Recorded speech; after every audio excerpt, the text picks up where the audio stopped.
Light. Hello. Hi, everyone. Thank you for coming. Welcome to part 2 of our finale, the very last episode of this season of The Beaten and the Damned, a Percy Jackson inspired campaign using the Demigods Quick Start Guide as our system.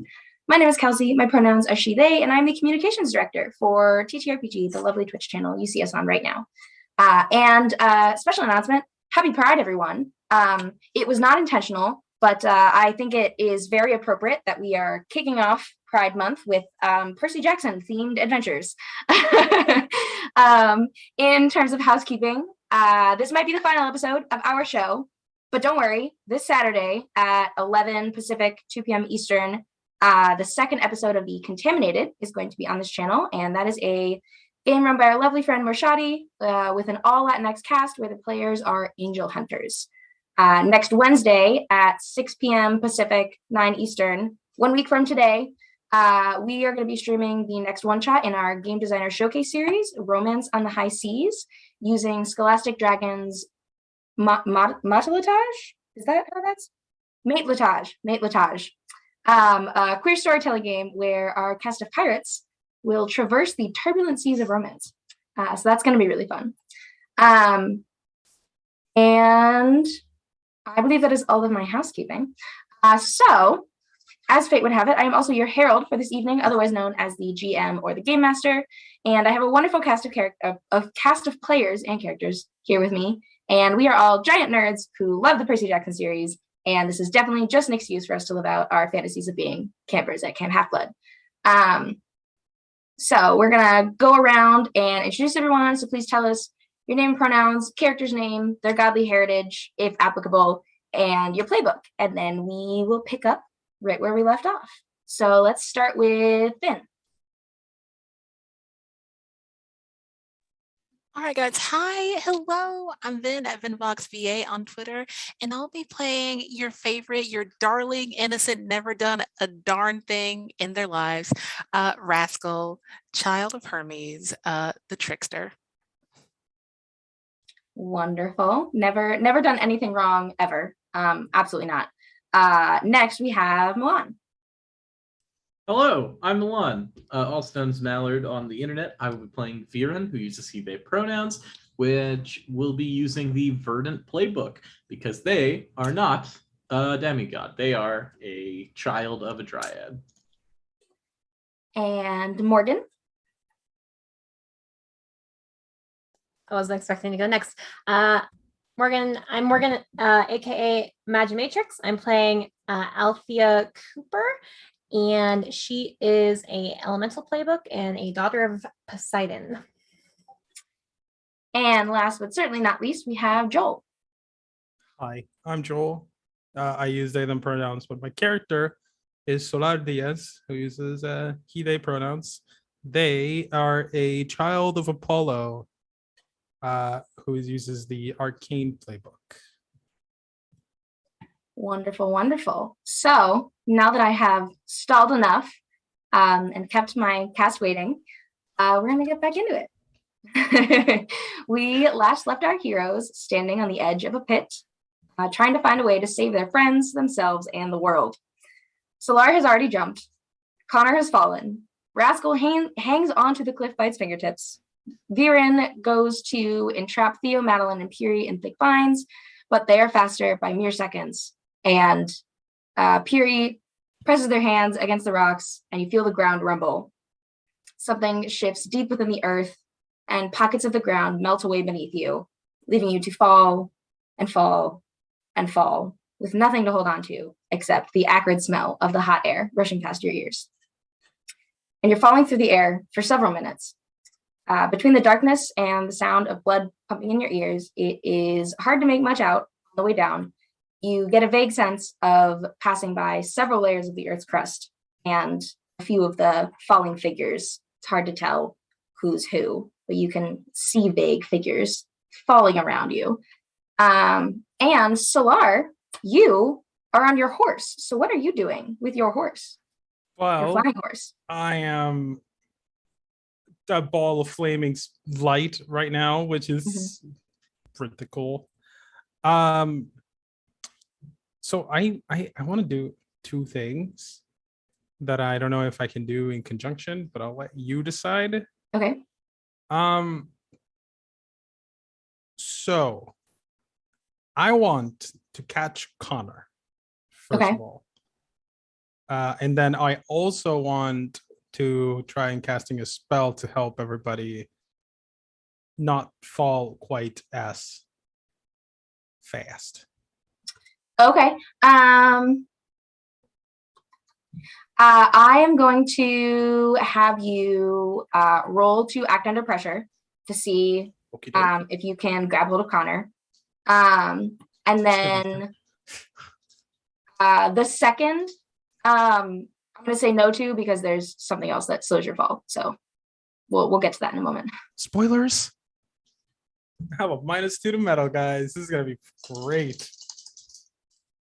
Yeah. Oh, that's a 10. Ooh. So 8. Yeah, 8. So if I can pull up the moves. So 8. There is a complication. So you do catch Connor, but you are going to pick one complication from that list. I don't like these options. These are bad. Well, options. that's why they're called complications. That's the whole point. Can't they just be like good complications? No. I will do the result is only partially effective. Okay. So as you're falling, Connor fell first and you jumped first and then Connor fell and then everybody else kind of followed. So you see Connor falling before you see the others and you reach out and you like swoop over to catch Connor and you manage to grab them by the arm. But you can't quite manage to get him up on the horse with you. So they're just kind of like hanging on for dear life, but you have indeed Connor, hold on. Connor. So if I go back to my notes. So Connor has been caught, and after a few more minutes of falling forever and ever and ever, a pulse of hot air shoots up from below you, and it slows you down strongly enough to kind of like knock the wind out of you a little bit, but it also cushions your landing.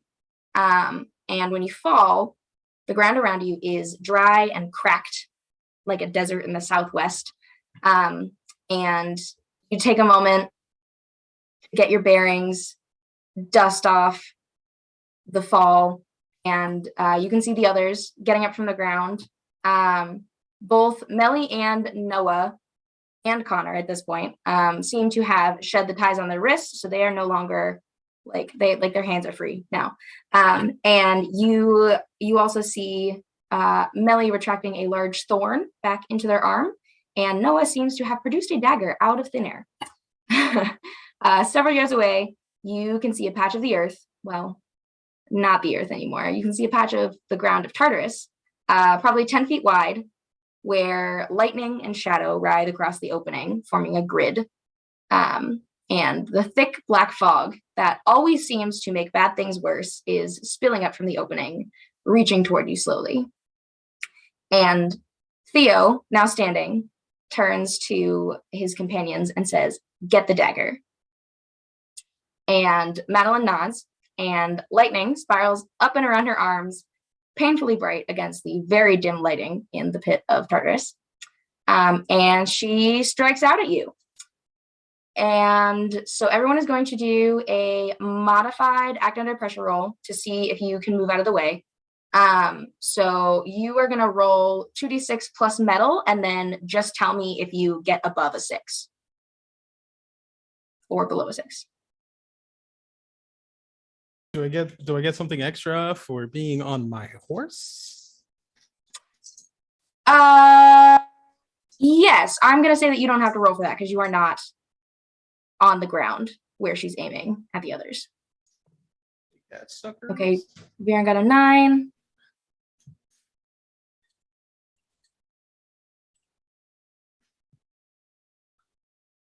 And did anybody roll below a 6? I don't think everyone had rolled yet. Has everyone rolled? My dice, one just bounced off my knee and rolled under my desk. So I need to get another one. It just said no. It's the suspense is too much. You're on your you own. don't get to pass because you can only roll up to a 6. But what was the result of the one die that didn't fall off? Because then, I mean, if it's like a 6, then you're fine. Okay, a 7. A 7. Okay. So you all managed to get your bearings quickly enough to jump out of the way, and the lightning misses each of you by a few inches, and you can feel the heat kind of coming off of it, but it doesn't hit you. And now we're in combat. So since you are a little bit more evenly matched this time than you were with the 2 undead warriors, we rolled to see what order we're going in, just to help things run smoothly, because there are a lot of characters running around down here. And I did the rolls ahead of time for the NPCs, and I had our players do the rolls ahead of time too, so we have that worked out. But long story short is that everybody rolled 2d6 plus prowess, and then they went in order. So first in our order, if I can pull it up again, is Rascal with a godlike 13. It shouldn't have happened in the first place, but we're not complaining. For the sake, because I just really wanted with me, can I manage to have my gambler's blade back? I remember I had a really yeah, because it also fell, so you did manage to. Okay, it's like on the ground next to you after you hit the ground. Perfect. And what was her name? Our sweet Hephaestus friend? Madeline. Yeah, we're smacking Madeline with this psychic blade. All right, so you're gonna roll to smite your enemies. Mm-hmm. Okay. I'm trying to get the blade rolls up real quick. I should have had that up ahead of time. But let's see.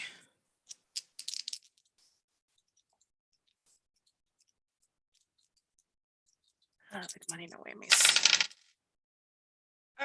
A 7. 7. So I need to go back. I have a lot of tabs open right now. I need everyone to know that. So 7 and 9. I'm looking at the wrong one. 7 and 9. Choose one from the list below. So you're going to choose one smite your enemies option. Okay. Smite. Let's see. I'm going to exchange harm. Okay. So tell us how you are striking out at Madeline.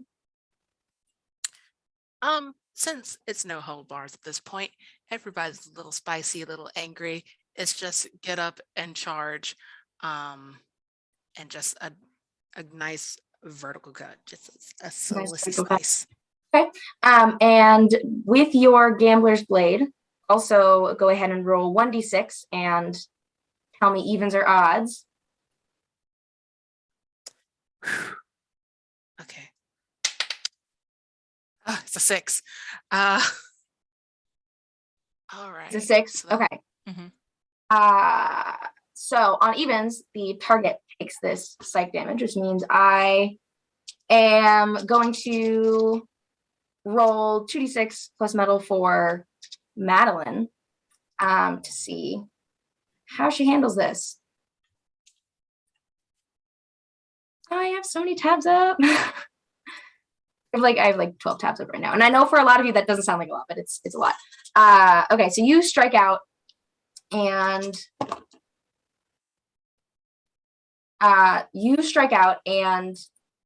she gets hit, still kind of slightly off balance from using so much energy to attack at you guys. And how much harm does that? That's an epic weapon, right? Mm-hmm. Okay. So that is 4 damage to Madeline. And as you are doing this, she does manage to recognize that this weapon is made of metal or celestial bronze, aka a wonderful conductor, and shocks the blade as it comes into contact. and you are going to take 2 damage from that. Shocker. Okay, cool. Fun. Fun. Yes. And she's not very happy about this. She's like, she's a little out of it. She's not really forming words, but she's definitely like yelling nonsense. And then next we have Noah, who my brain is all over the place this afternoon. So Noah is just going to do a flat smite your enemies roll. It did not work. He is too far away from everybody else so far. So next is, there's a bunch of the rolls for the PCs, the NPCs rolled kind of high. So next is Piri, who is actually not going to take a turn this first round. They're sitting back, not really making a move yet. And then we have Allie. So what are you gonna do? What am I gonna do?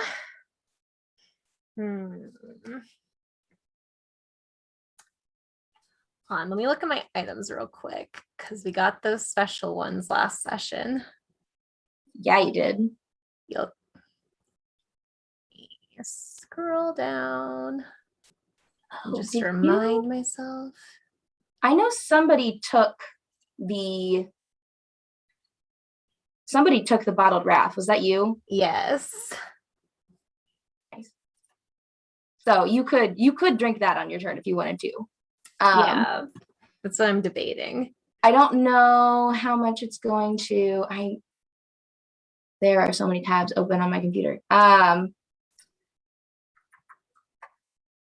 So it wouldn't really do much since you are already bearing the curse of Achilles and are already kind of immune to bludgeoning and slashing damage. But it would let you roll with Fate's Favor for the rest of the combat. What does Fate's Favor do again? I'm pretty sure it means you roll 3d6 and then you take the 2 higher ones and add your modifier.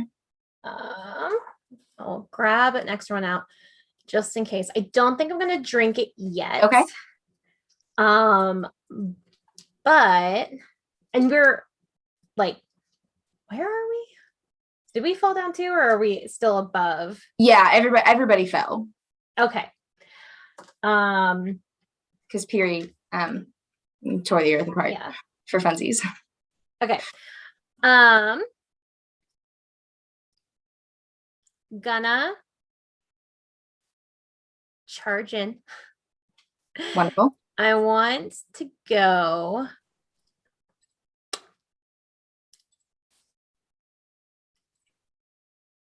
I had the note with the delta symbol that said "trust me," right? Mm-hmm. Yeah, okay. I believe you tucked it in your pocket. Okay. And we're currently facing Madeline, Piri, and Theo. Yes. Okay. I'm gonna go for Theo. Okay. Think I'm just gonna tap my wrist, get out my trident, and oh my gosh, my tablet's not turning on. Let me scroll to the right place. Just make sure I don't have a move I want to use. So keep in mind, Theo also is currently immune to bludgeoning and slashing damage. Oh, yep, I know.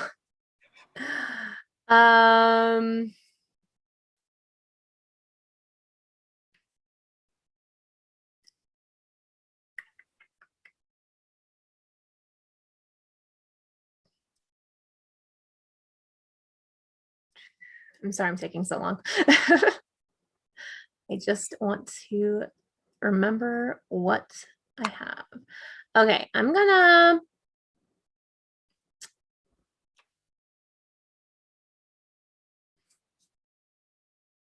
rush in Okay. which is 2d6 plus metal Okay. to charge my enemy crossing the battlefield in the blink of an eye. And if I get a 10 plus, they're going to be stunned. Okay. And then I have divine speed, so I can inflict 2 harm on a hit. So let me find my metal. Okay. I got an 8. So on an 8, they get 2 harm. Both of us are stunned from the impact. And the next person to smite them gets a +1. Okay. So tell us how you are attacking with your trident. I think Allie's just gonna take a wild guess and go for his right knee and Okay. try and stab him. Okay. So you are rushing in across the battlefield, and you make it to Theo and take a good old swing at his right knee. And do you also choose from the smite your enemies list, or is it just only the? It's just, it doesn't say. I don't think I do. Gotcha. Okay. So it comes like the trident, the side of it that's not the pointy side, hits him in the side of the right knee, and it makes him stumble, loses balance a little bit, and it also kind of bounces off of him, almost like there was no way it could have like pierced, like he was made of steel, and you feel that reverberation through the whole trident, and it also kind of stuns you, and you're a little off balance. And I am usually so much better at keeping track of my tabs. So you hit him in the side of the right knee, and it bounces off him, and you're both a little off balance, but otherwise he seems fine. Then we have Connor, who is Connor. Connor is going to cast a spell. 2d6 plus word, and I need to find where it is on the character sheet. 2d6 plus word, and then the costs and effects. Okay. All right. So Connor rolled a 4. So Connor is Connor is also, just as a I don't think disclaimer is the right word, but I guess more of a content warning. Connor is a minor, but he's not going to be severely injured during this combat, because we don't like injuring children. So he's participating, but from afar. I just read what that's less than a 6 on the spellcasting does. Yeah. On a 6-, pick 2 costs, and the herald will fill in the rest. And then in parentheses it says, spoiler, it's bad. So Connor tries to Connor's having a rougher time than the rest of you getting back up onto their feet, and is trying to summon up a spell to do something, anything, but can't quite concentrate on it enough to actually make anything happen. So one of the costs is that it ends earlier than expected because it doesn't really happen, and then they also draw unwanted attention because now the rest of the antagonists now are seeing, oh, this one's also trying to fight. So y'all's camp friends aren't doing very well so far. Next in our order, we have Viren. Oh no. Oh yeah, go for it. God, I had plans, and then those plans are gone, and I don't know what to do. That is always how it happens. You spend everyone else's turn building this brilliant epic plan, and then it gets to your turn and you're like, I've never seen a character playbook before in my life. I don't know what you're talking about. Viren is going to. I feel like this is harder for them. They're going to attempt at first to punch their knuckles and draw natural energy from the ground, but they're not on Earth anymore. So they're just going to try and shape change. Okay. With the gauntlets. And with the gauntlets, you do not have to roll for that, correct? Mm-hmm. Yeah. So the gauntlets help you draw from the earth above you, and it keeps you connected to that through magic and ethereal powers. So you are able to shape change. And then is that the whole turn, or do you also take a move there? I'm forgetting. I mean, if I'm allowed to, I would also move. No, but Viren says like a little quip to try and make themselves feel better. Roots aren't meant to go that deep, but we'll make do. When I tap the gauntlets together, the one on the right arm just turns into a full large shield made of wood. And the one on the right forms over or the one on the left forms over where I'm holding the weapon to help like prevent me from being disarmed and to give me more strength with the stab. Nice. And I'm gonna go and stand with my allies in the front since I don't think I can also smite someone this turn. Okay. So you're combat ready. I would like to I would like to square up with Peary alongside Rascal. Okay, gotcha. Or with Madeline, not Peary. Yeah, okay, gotcha. Yeah. So next, it is Theo's turn.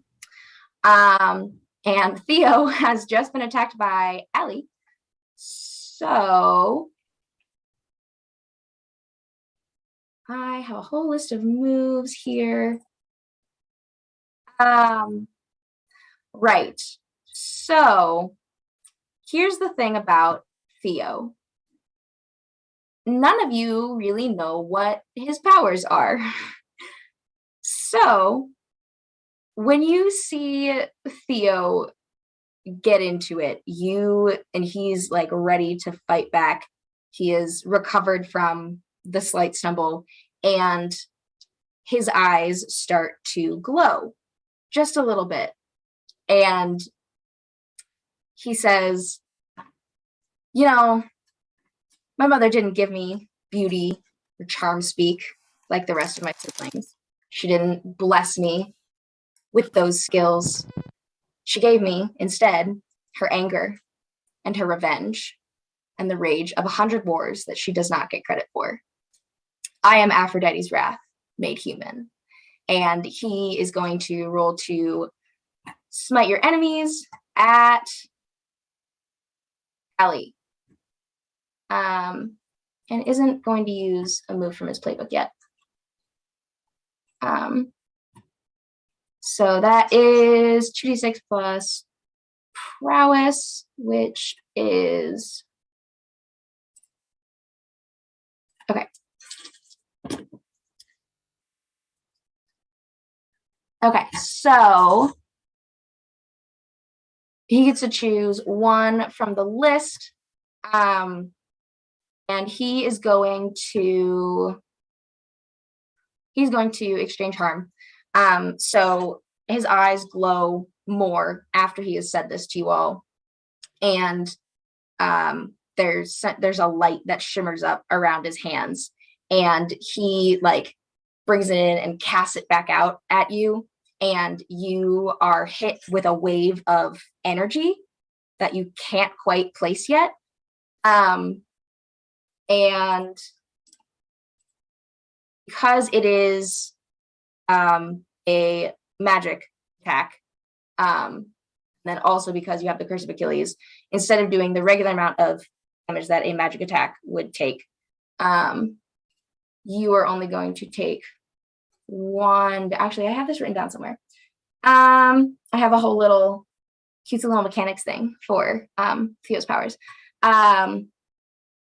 So this only does 1 damage. But I also need you to roll 1d6 for me, and then just tell me what you get.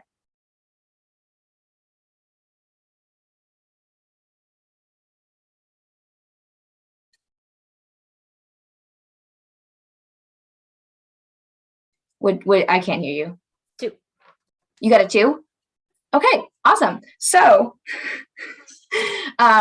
he casts this energy out at you, and it hits you like a wave in the chest, and you stumble back a bit, and then this feeling of like euphoria kind of comes over you, and you feel happy for not really any good reason, but it's so strong that it ends up healing the 1 inflicted harm.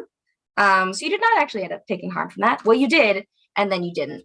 And you are in a very good mood now.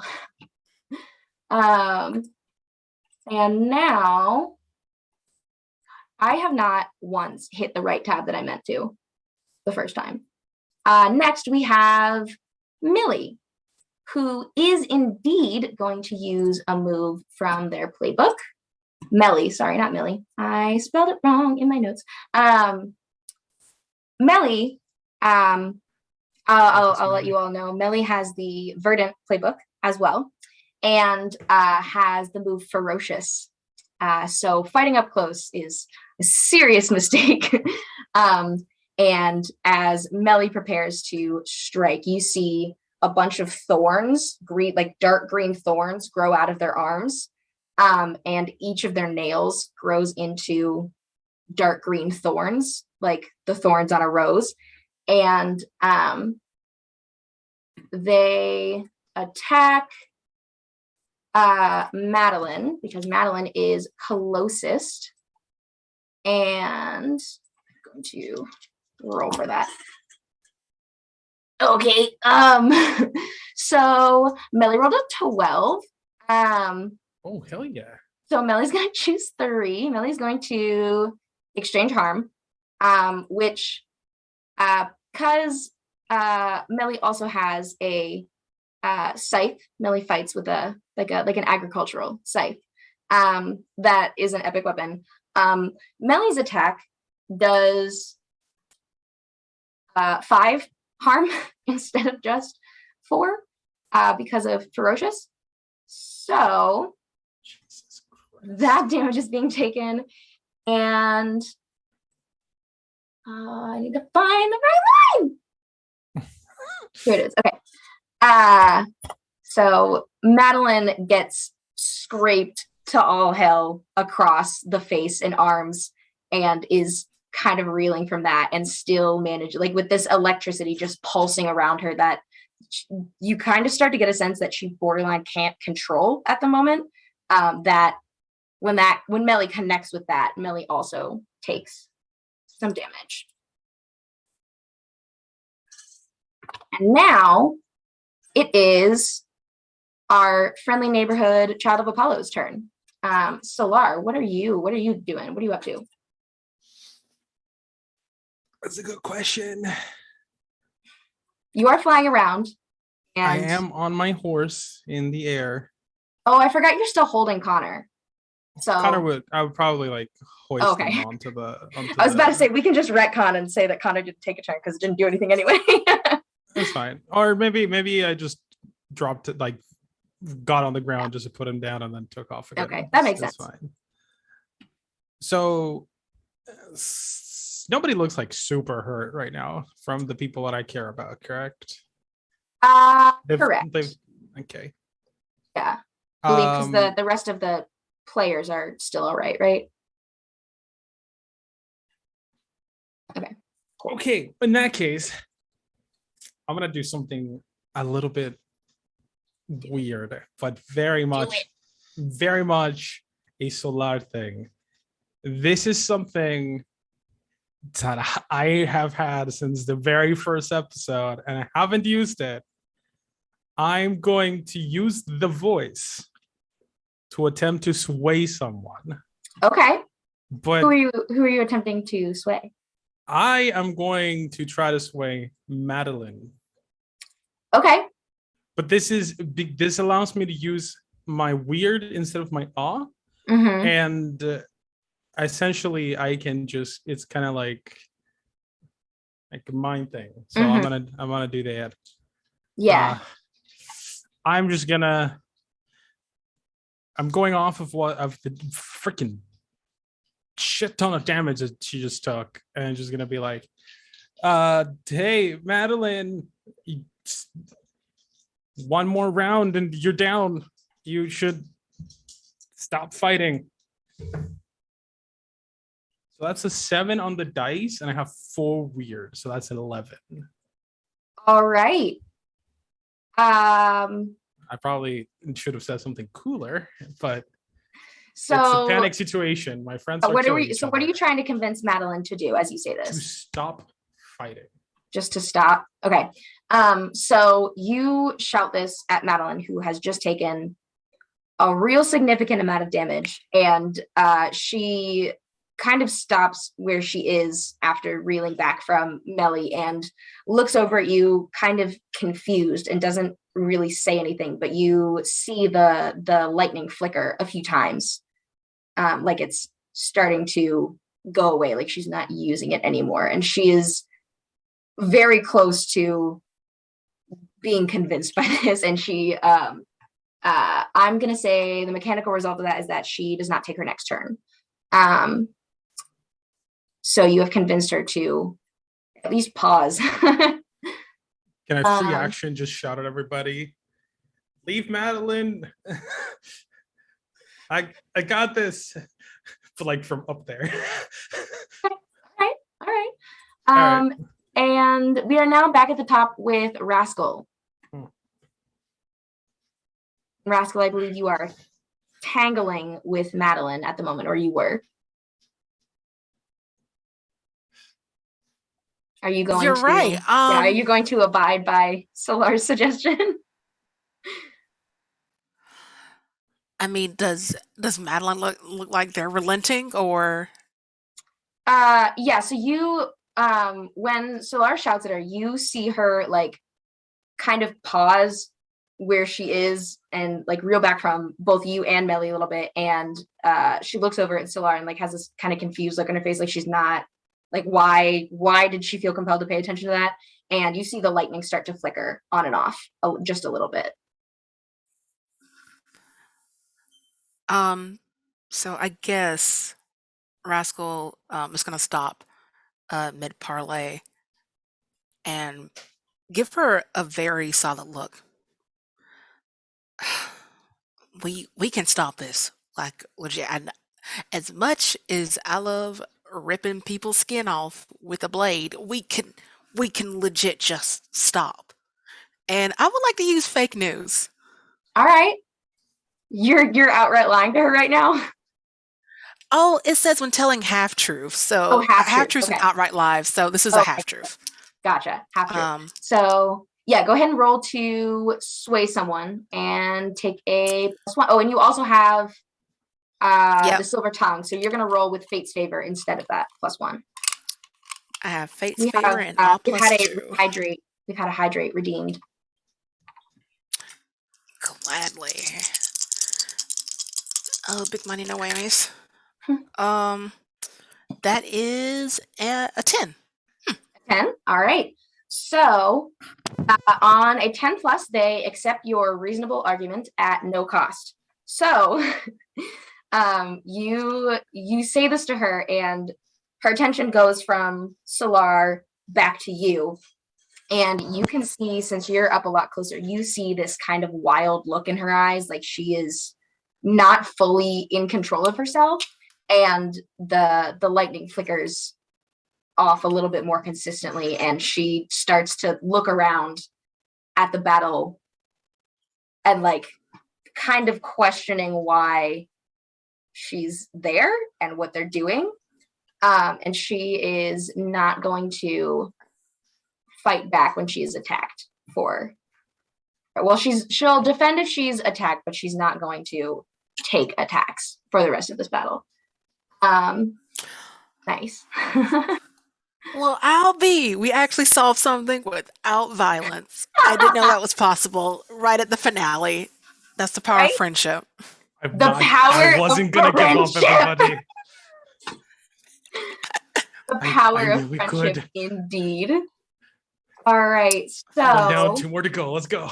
Talk to him. now Aggressively. it is Noah's turn, and Noah is. I would really like to find the right tab the first time, just once in this session. Noah is going to just attack Theo again, and is fighting alongside Allie. And so we're going to roll for that. So that is that's a 12.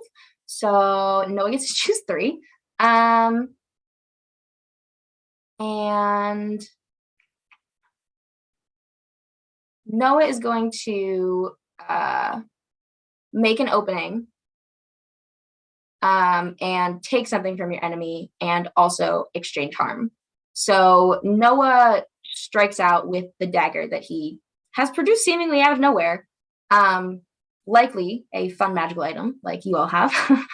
And he strikes out to catch Theo on the arm, on the shoulder, and the blade of the dagger just kind of slides along his arm and doesn't actually cut through anything. But as Theo is defending himself, Noah is going to take a normal amount of hand-to-hand combat damage. And then look at the options.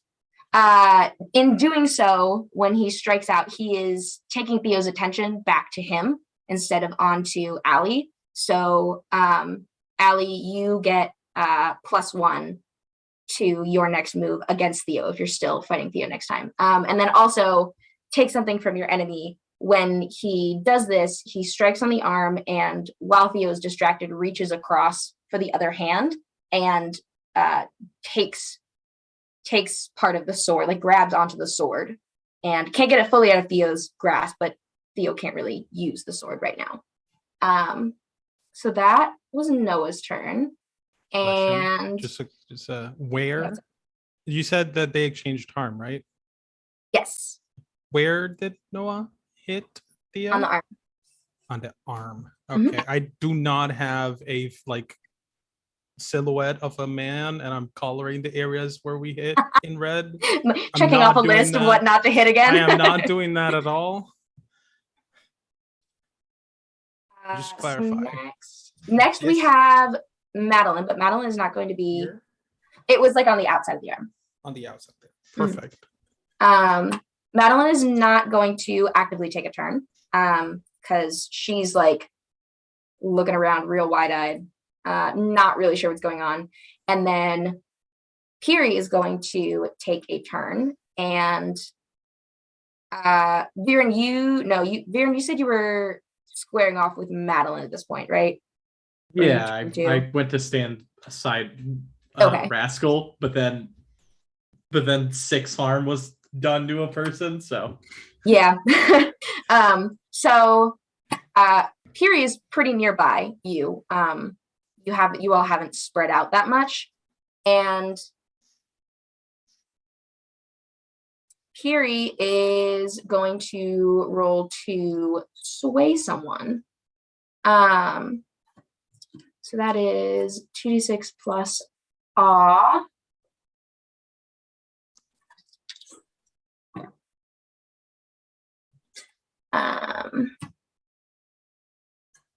So there are not instructions in the quick start guide on how an NPC would use this on a PC.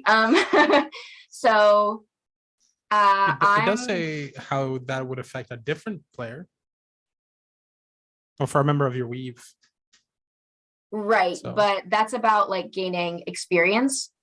And since Piri is not like on your team per se, I think it would probably be more applicable to go for the one that says for NPCs. And since that was an 8, it would be that they're kind of convincing, but there would be some kind of a price from you, Viren, and Piri says, just give us the dagger. Please give us the dagger. And isn't like moving to attack anyone. Can I respond? Yeah. You're arguing for the end of everything. I can't let you have it. And I would like to feign like clutching at my own bag when they say this. Okay. So Piri now kind of assumes that you have the dagger, and responds with, just trust me. And still isn't like reaching out.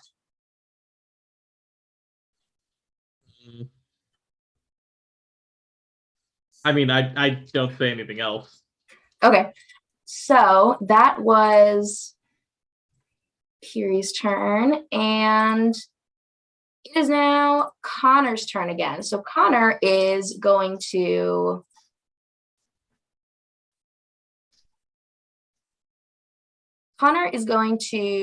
take his turn to summon their epic armor. So they finally managed to concentrate on something and like get a little bit better mental grasp of what's going on, and the feeling of being in combat. And Connor, you see him start to cast a spell in front of them, and there's like a purple, dusty kind of glow coming out of his hands, and then a mask appears in front of his face, a simple, classic Greek theater mask, the tragedy mask in front of his face, and the rest of him starts to glow purple alongside that. So Connor has used their turn to summon the epic armor, and it is Allie's turn. Okay, so you said last time that Allie is feeling like very euphoric. Yeah. Okay, and she's fighting beside Noah. Mm-hmm. So I think she is fighting.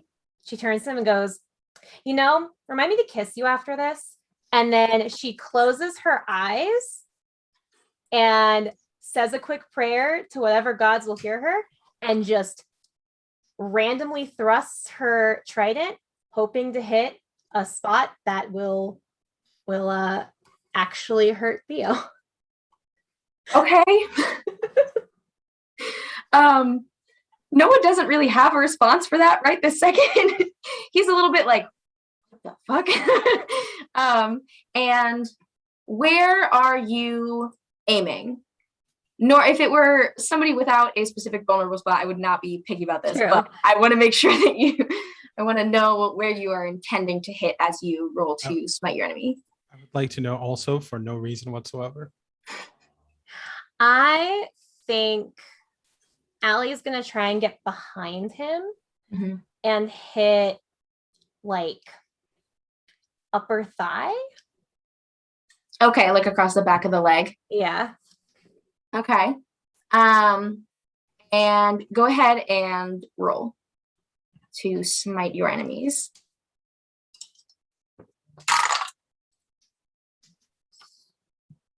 9. Then did I have a +1? I don't remember. Noah did open. Yes, right? yes, you get +1 So because a 10.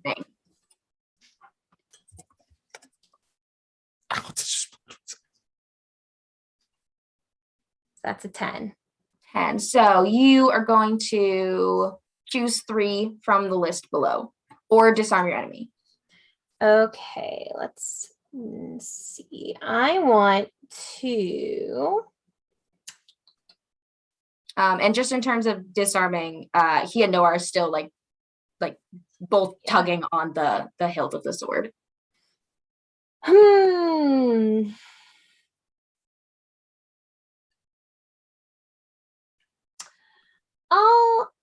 I'll vote to disarm my enemy.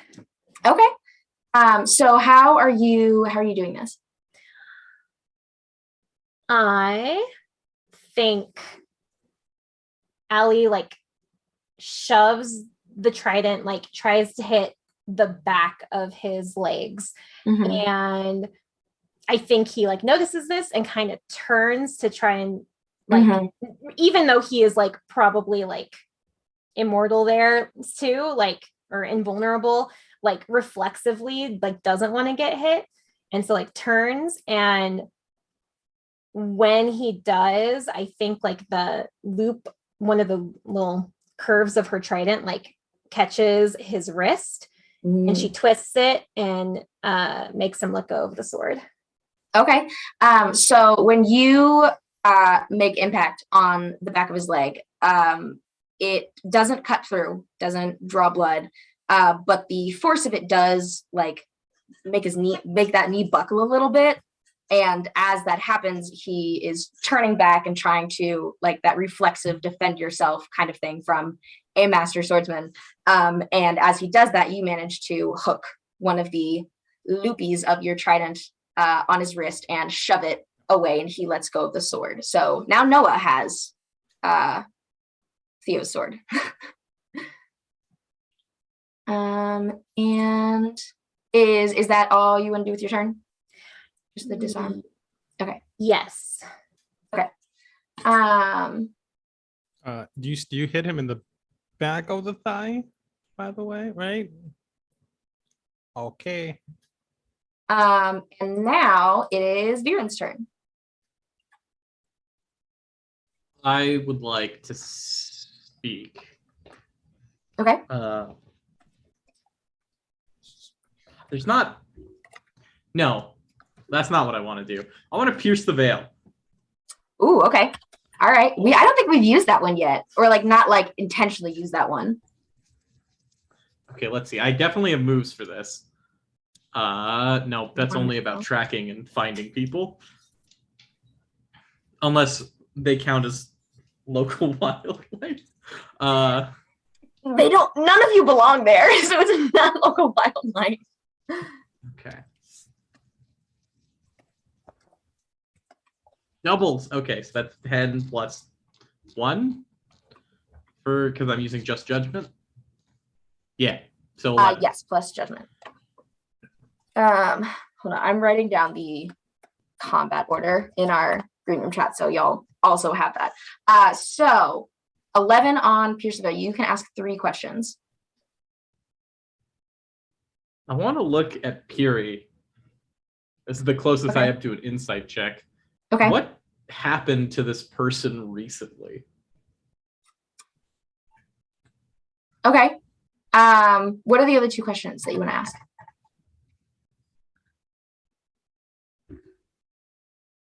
What is the greatest danger with this person?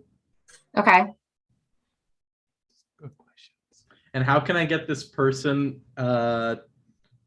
to help us?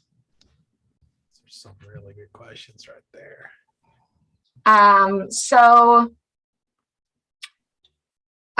because Pierce the Veil is peering beyond the veneer of mortality, you're not getting these answers directly from Piri, but you get a divine sense of sorts, a blessing from the gods, if you will. And nature magic. It's special magic. And you know that Piri has been visited by one of the gods recently and had a conversation with one of them that changed their minds about something, but you're not quite sure what. And then what is the greatest danger with this person, place, or thing? You're asking specifically about Piri? Yeah. Okay. So after seeing what Piri did to make you all fall into Tartarus, altering the earth like that, you start to put a couple pieces together, and you remember the different pathways that you took throughout the labyrinth that probably shouldn't have been there, walking out onto the Norse tree of life, and then finding your way immediately to Camp Sally and going through the Mirror Den, and then suddenly the big house is right there. You are getting the sense, you're starting to fully understand and realize that Piri can control any part of the labyrinth and change pathways and rooms and create and alter pretty much anything in the labyrinth, which is very dangerous because you all just fell through an entrance from the labyrinth, and this part of Tartarus is probably still connected to that. So the greatest danger is what Piri could do to the labyrinth and what they could change about it. And then how can I get this person, place, or thing to help? Piri has already asked for the dagger and has asked you to trust them and hasn't made any attacks whatsoever. And at one point or another has helped you along your journey through the labyrinth in ways that maybe their other two friends haven't noticed. So how can you get this person, place, or thing to help is to trust them a little bit more. Okay. Do I still have any more things I could do on this turn? I think Pierce the I Veil wouldn't is a mind whole... using my Ascendance move right now. Okay. Well, yeah, I'll let you use the Ascendance move because that's epic. I think normally Pierce the Veil is like a whole turn, but all right. I wanna hear what you want to do. Rereading it, because I only read it once last time. Stampede. The living world needs you now more than ever, and you can see exactly what needs to be done. Call forth the vines and brambles, summon the hordes of animals, and reap sweet justice on those who wreak havoc on the earth. It's going to be a little hard down here. And I'm going to give up something for this, I think. But I'm going to break my weapon over my knee and just plant it into the ground just to get something natural. And from it, I would like wooden vines to just start expanding and spreading.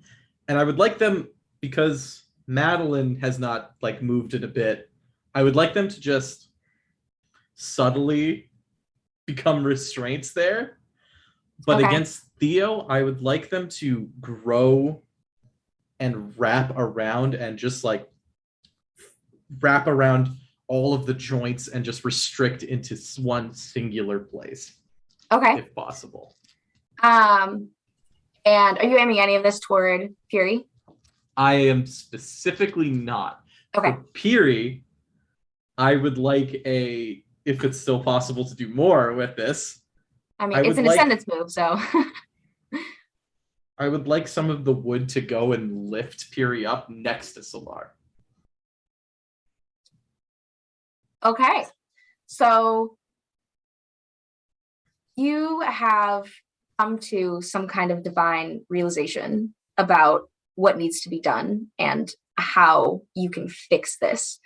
And you snap the spear staff in half and shove one end of it into the ground. And from the base of that long, sturdy, wooden-looking vines, like not green vines, like actual like roots of a tree, basically, start to spread out from the bottom of it across the ground. And they spread out further toward Madeline and start to wrap up around her feet and ankles. And she can no longer move from that place. And it moves past her, and the roots grow from the backs of her ankles toward Theo, where Allie and Noah are, who probably know well enough to jump out of the way, and the vines wrap up around Theo's feet and ankles and knees. And because you are aiming this at so many different people, it kind of stops just above the knees, and the other side of the roots growing from Madeline's ankles spread out toward Piri and form a basket of sorts around and under their feet, and starts to lift off the ground, bringing them closer to Solar's altitude. And what is the permanent consequence that you are picking? I honestly don't see this as a bad thing at all. I'm going to take animals flock to you at all times. Are you sure that's not a bad thing? Think of all the dogs that live and animals that live in New York City. You're not in New I York want City this. right now. I accept this. And I'd like to point out it says animals but not monsters. Some monsters are technically animals. I suppose. I mean, there were a bunch of Apollo sheeps in the I should shut up and stop giving Kelsey fuel to fuck with us. No, I'm glad you said it. I'm sorry. So as you're doing this, it is almost like when the staff breaks specifically, there is a kind of beat of power that pulses out of it as it snaps. And it's like the call of nature. There has been a declaration of nature in this spot being made. And as you restrict Madeline and Theo and start to lift Fury higher, you hear from way, way above you the faint sound of bleating with a T. And it gets louder and louder, and like something that makes a bleeding noise is coming toward you and falling through the opening after you. I'm so sorry. So it's the ADHD, man. I'm sorry. That was Viren's turn, and now it is Theo's turn. And Theo is going to... how mean am I going to be about this? Ooh, okay. Theo is going to use Unstoppable, which is once you start moving, few mortal barriers will stop your momentum. Usually you won't need to roll unless a herald deems the barrier exceptionally reinforced, which I'm going to say this is. It's very magical. And in that case, roll 2d6 plus prowess. And then depending on that roll, we will see what happens. And prowess is 2d6.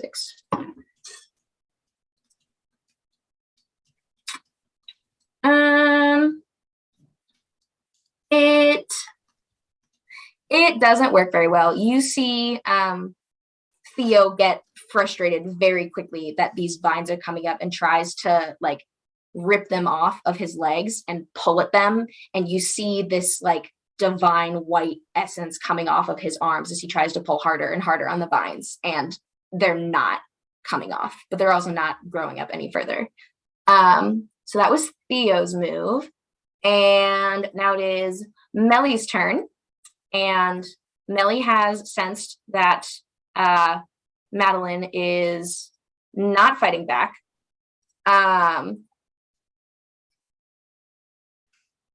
Melly is going to use, let me look at this. I need to get rid of that. Melly is going to use regrowth, and they're going to roll 2d6 plus word to channel life force directly into yourself and others, accelerating natural healing process. So I'm surprised. I know Mercy rhymes with Melly, but I always picture them as more nature's wrath incarnate. Well, see, the thing about nature and strength is that there's a reason it's so strong. So that was not great. What is so that was a total of 4. And Melly can choose to.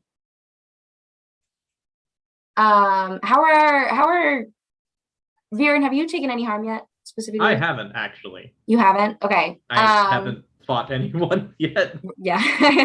And then I guess the next nearest by would be Rascal. Rascal, have you taken damage? Yeah. Okay.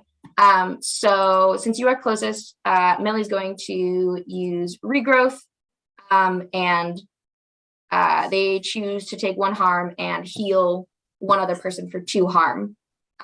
So Melly is going to channel that energy into Rascal, and you can heal to 2 harm. And Melly is going to take 1 more. Now it is Solar's turn.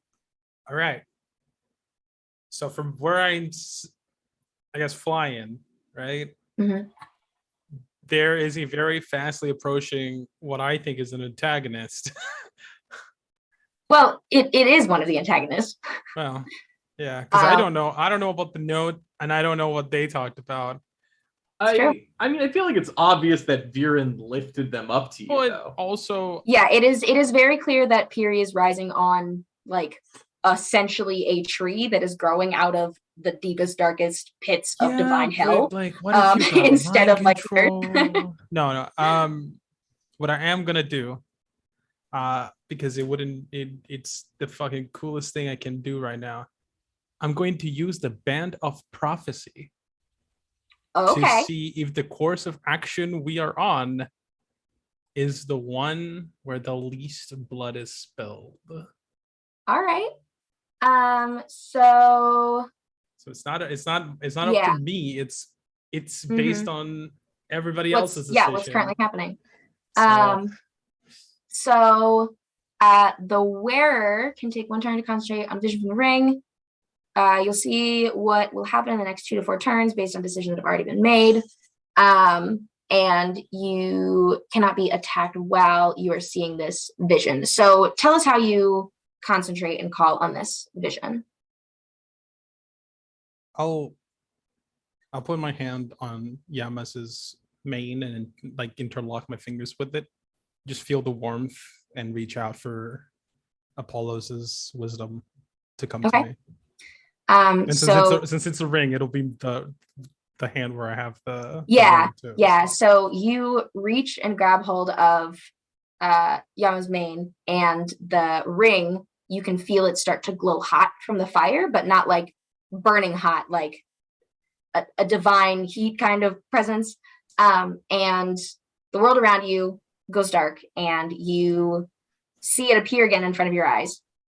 Not much has changed, except Piri has risen higher and is holding out an arm with an open hand, reaching toward you. And below that, you see Allie and Noah and Theo standing very close to the edge of that pit with the bars of lightning and shadow, and black fog is already spilling out of it, and it reaches across the ground and starts to wrap itself around Allie and Noah and Theo, and start to wrap up around their legs and torsos and pull them to the ground. And then 1 more turn, and you see Madeline start to like fade a little bit. You see, like, as she tries to call on the lightning again, it takes too much out of her almost, and she sinks to her knees. And then all of that goes dark again, like the black fog has just taken over everything, and you are back in the real scenario on your horse. During the next 1 to 5 turns, 2 to 4. Piri he doesn't say anything. He just stands there holding out his hand. I mean, I know what he wants. There's like one thing I can offer, and it's being fucking attractive. All right. If it's fine, can I just hand him the dagger? Well, that was using the ring is taking 1 turn. Okay. Well, then he's gonna hold out his hand longer, I guess. So we are back at the top with Rascal. Gotcha. And I'm just gonna start wailing on Theo if that's okay with everybody, unless we're gonna try to kumbaya that one too. I don't think so.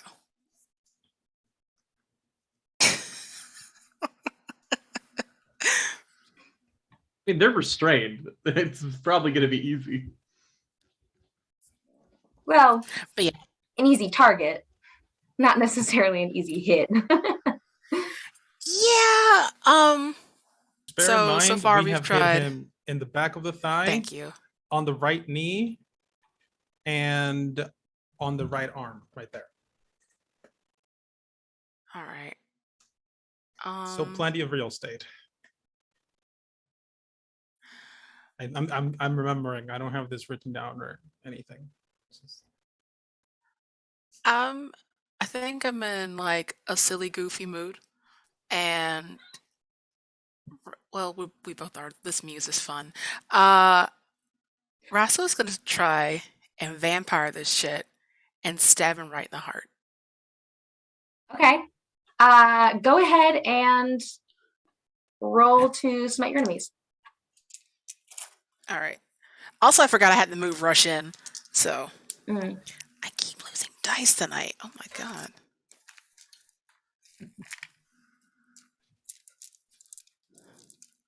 I swear this never happens. Let's see.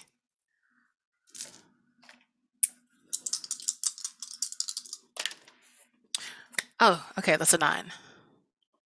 Okay. So you get to choose one from the list. Okay.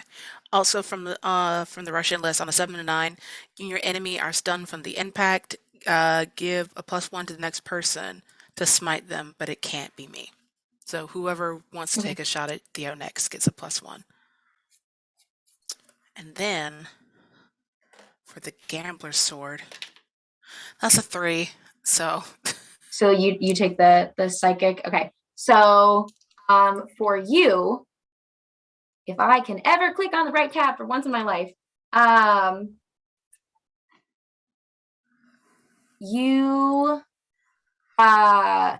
when you make impact this time, you tell us how you're approaching this and how you're describe it for us. Again, Rascal is not a swords person at all. They just have a sharp stick and know people can cut and poke things with it. So it's a very much overly done. I saw this in a movie once, charge with the sword practically like a pole and just stab through. Okay. All right. And as Theo is distracted trying to rip these roots off of his legs, you have a pretty clear opening. So what happens, you rush in and you give a good old stabby stab directly to the heart, and you feel something connect, something hits. And Theo looks at you as you make this impact, and that same white glowing essence starts to emanate off of him and rushes down the blade toward you, bringing on a very intense feeling of fear. And then golden cracks start to spread out across his clothes. And in the same moment, we also see Piri on a tree that has grown out of nowhere, reaching out for the dagger. And Solar, do you hand it over?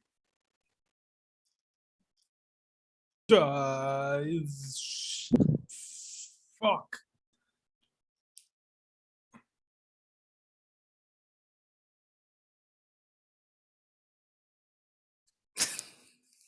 And you and Piri specifically haven't seen what's going on down there, but everyone else on the ground has. It's okay. I wasn't paying attention. I was distracted by all the reading that I have to do for my class.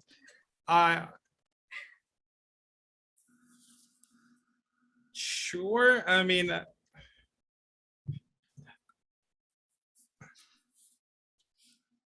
You I still hand seem it over. uncertain. I'll hand it over. Okay. So we see Solar reach for the dagger and pull it out of whatever safe pocket it was staying in, Yeah, it and was next to just my chips. they just reach out and set it into the palm of Fury's hand, and Fury grabs around the hilt. And that is where we're going to take our break. So we're going to take a hot 5 to 10 and do our bio breaks, and we'll continue when we come back.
Hello, welcome back from break. I hope you are all ready to have a wonderful, fun, silly, happy time for the rest of this episode, because we're going to have a lot of fun.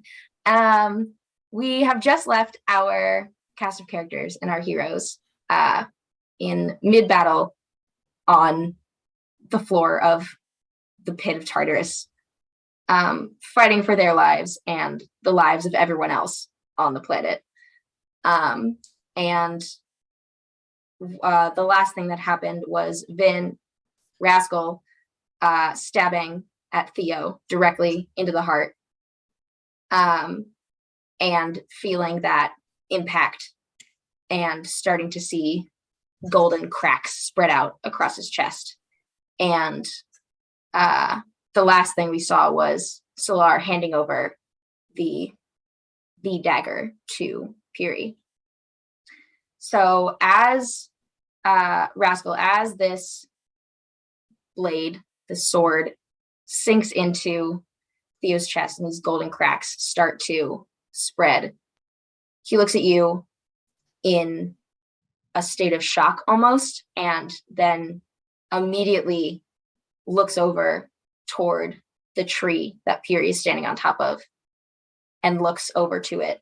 And with the final energy that he has left, he is going to use his Ascendance move, which is Tempest, because Theo is an elemental.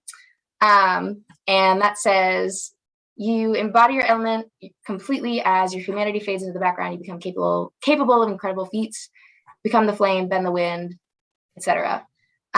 So as this happens, that white aura of energy around him that went down into the gambler's blade starts to glow out from behind the golden cracks as well, and it starts to radiate off of him so bright that it's hard to look at, and he just lets out a loud yell. And as he yells, this wave of energy passes over all of you.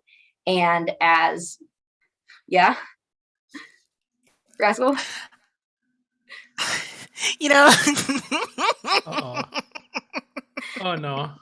Do you want to hear the effect this actually has before you do that? yeah, go ahead. Okay. Because you might decide that you don't have to. Okay. I know exactly what you were about to do. So this wave of energy comes off of him, and as it comes off of him, it changes colors from white to yellow to blue to green to deep magenta, and hits all of you as it passes by. And you don't take any damage, but you do almost like double over from the force of it, and you feel this like intense pain in the pit of your stomach, like you have just lost the closest person to you in the world. The feeling of grief overwhelms you for a few seconds. And with this Ascendance move, the effect is slightly different on Piri, because Piri already feels that grief, and it gets much worse. So as the cracks spread further out along his arms and down the rest of his body, and they travel down his legs and calves into the roots, which kind of like fry off of his legs at the bottom, he just goes out in a blaze of golden energy. And then immediately, Piri, upon hearing this, it has the dagger and then looks over and sees that Theo has just been hit in his one vulnerable spot. Piri is overwhelmed with this feeling of grief, even more so than the rest of you. And Piri is also going to use an Ascendance move. But this Ascendance move is using two actions at once, essentially. And the first is a move that Piri pulled from another playbook, which is cataclysm. And you start to feel the ground shake beneath you again. And there are large cracks forming in the rock faces that were the walls of this cavern. And pieces of it start to come down. And just as that black fog was reaching out to wrap around Allie and Noah and Rascal, it gets squashed by a big old rock. And it like the entrance to that prison of Tartarus the deity, you can assume, is just covered with this massive multiple ton rock. And the rest of the cavern starts to come down around you, and there are rocks hitting the ground, shaking the earth. And at the same time, you see Piri jumping out of this tree and running toward where Theo's essence is burning off for the last time. And then Piri yells at all of you, "Get out of here," and points across to another side in a different area than where most of the rocks are falling. And there a portal has opened up. What about you? Don't worry about me.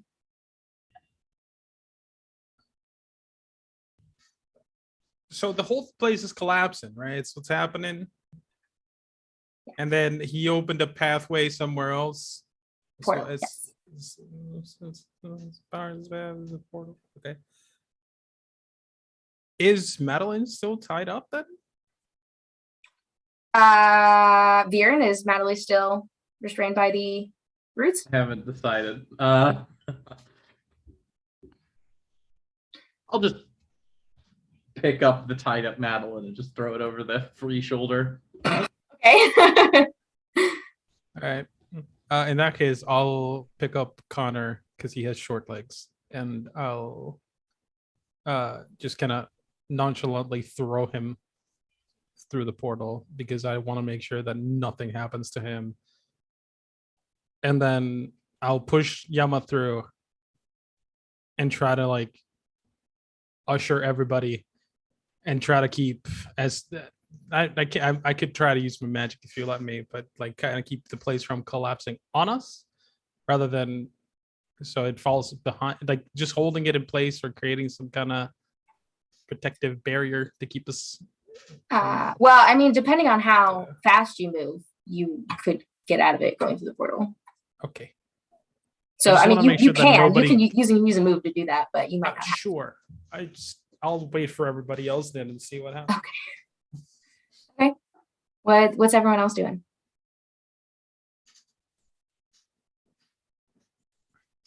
So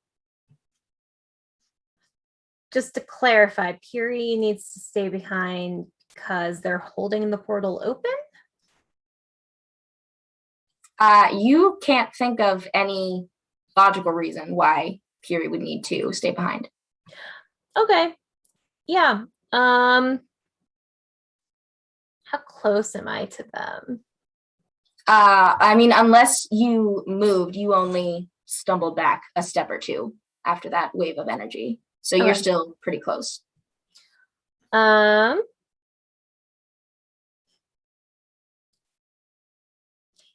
when they say like for us to go on, Allie's just gonna be like, yeah, that's not happening, and is just gonna grab them, almost like I imagine Piri's kind of a small nerdy kind of person. Yeah, just gonna kind of grab him by the scruff and just start like marching towards the portal, and passes Noah's just like, come on. Okay. And Noah follows you and runs ahead and is trying to usher everyone else toward the portal as well. And Piri is like fighting, kicking and screaming against you to not be dragged toward the portal, and throwing out spell after spell with this multicolored mist coming out and doing nothing and going nowhere. But they are still being dragged along.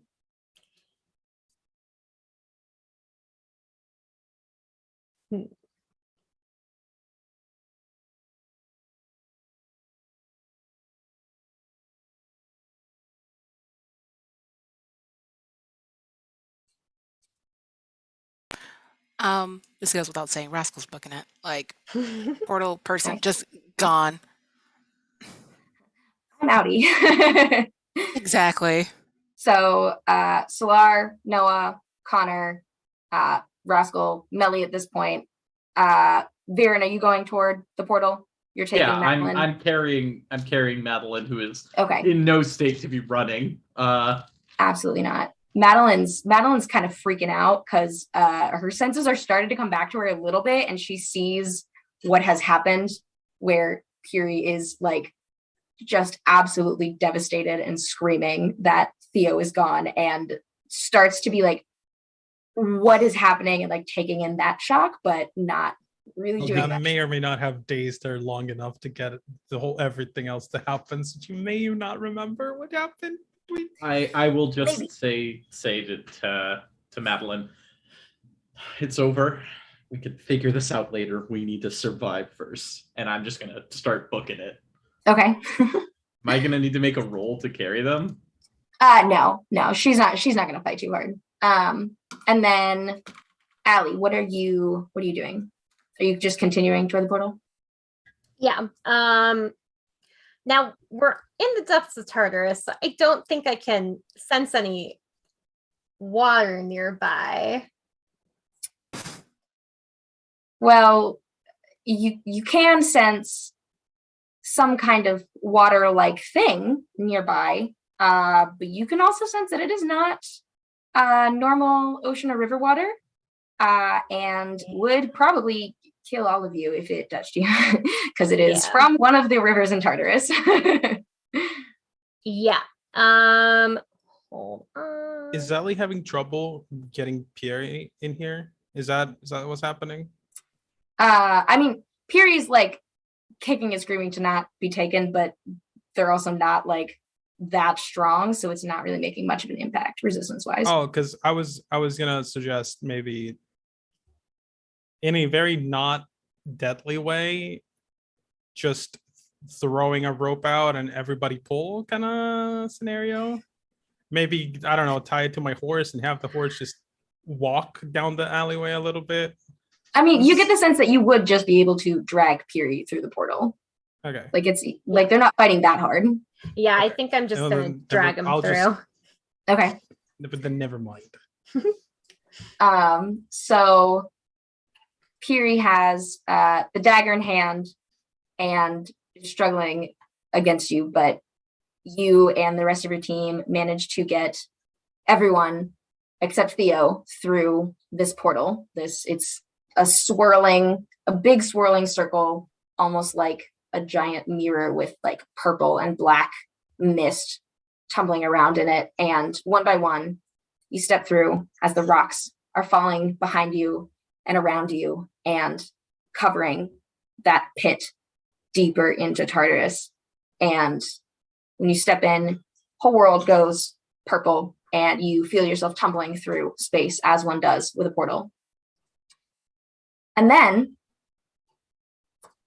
at one point or another, each of you wakes up in the infirmary at camp.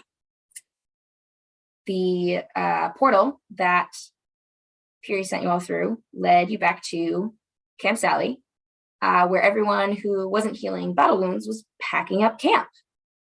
I totally lost my place when I was reading my notes. So there were a lot of wounds and injuries from the attack on Camp Sally. But during that packing up, during that healing, at camp, the door to the shed that you all re-entered the labyrinth through had blown off of its hinges, and another portal opened up in that entrance.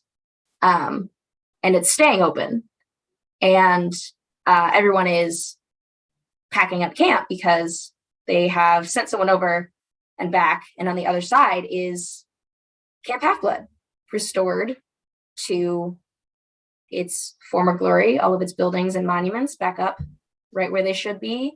The grass hasn't even wilted. It's like a normal sunny day. And you all are waking up in the infirmary at Camp Sally while everyone's packing up. I will immediately check in on Connor. Okay. Connor is on the cot next to you and is still asleep, but like is breathing normally and seems pretty fine.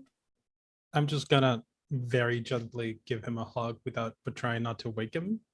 Oh. Okay.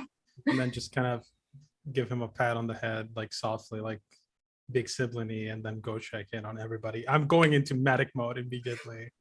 Okay. Just like I'll check in on everybody, make sure everybody's okay, especially Madeline and Pierre, because they're the ones that were both the most harmed physically and emotionally, respectively. So I'll just do that. Yeah. So in the med tent is pretty much all of you that were like on your side. After looking around for a moment, you can see that Viren and Ali and Rascal, Connor, obviously, Melly and Noah are all in this infirmary tent. But you figure out, connect the dots somehow that Madeline and Piri are somewhere else, possibly in another med tent separate from all of you. But you would see each of your friends starting to wake up from Hey, dots. you guys okay? I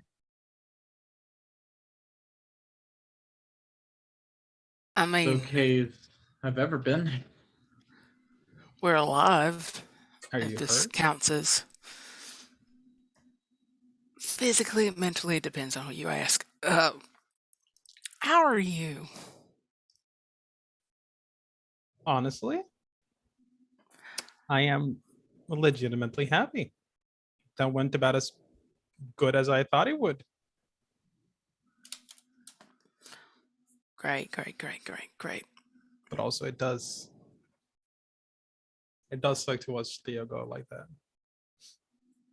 Yeah, if And, we could have brought his body back, that would have been nice. If there ever was a body left behind. Yeah. I'm 90% sure he wouldn't have did the same for any of us, so I'm not worried about it. I am feeling quite epic in my proportions, so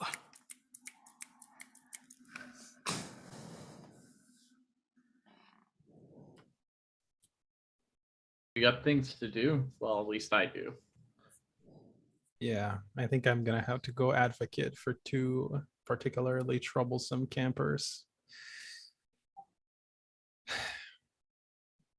The job of the protector is never over, is it? No, it is not. Speaking of, is Melly in the room? Yeah, you guys are pretty much all in the same med tent. And this, now that you are back at camp, there doesn't seem to be any immediate danger. It's about as normal as the last time you were at Camp Sally. So you have, as you are all like going through, at some point or another, you all make it to like through the second portal to original Camp Half-Blood, and you have time to find time to rest, find any closure you might need or want with fellow campers. And at the end of the night, there is going to be a campfire. But for now, there's free time. I'm gonna. Everyone's okay with me going first. Just two things. I go up to Melly, who was a lot more injured than I was. Okay. Yeah, and they're just like sitting up on the cot. How are you holding up? Been better. Been worse. But we're all here. Made it back. Most of us, at least. Most of us. I have a question. What is that? You gave me these, and I pull out the packet of fruit seeds. And I just need to look at my description of that real quick. So Melly looks at it and doesn't reach out to hold it or anything. And they don't meet your gaze as they tell you this. They're still just staring at the little drawstring bag, and they say, it was a gift from my mother. It was a backup plan, I guess you could call it. That seed, the fruit that it grows, will revive any nature spirit that eats it. Oh.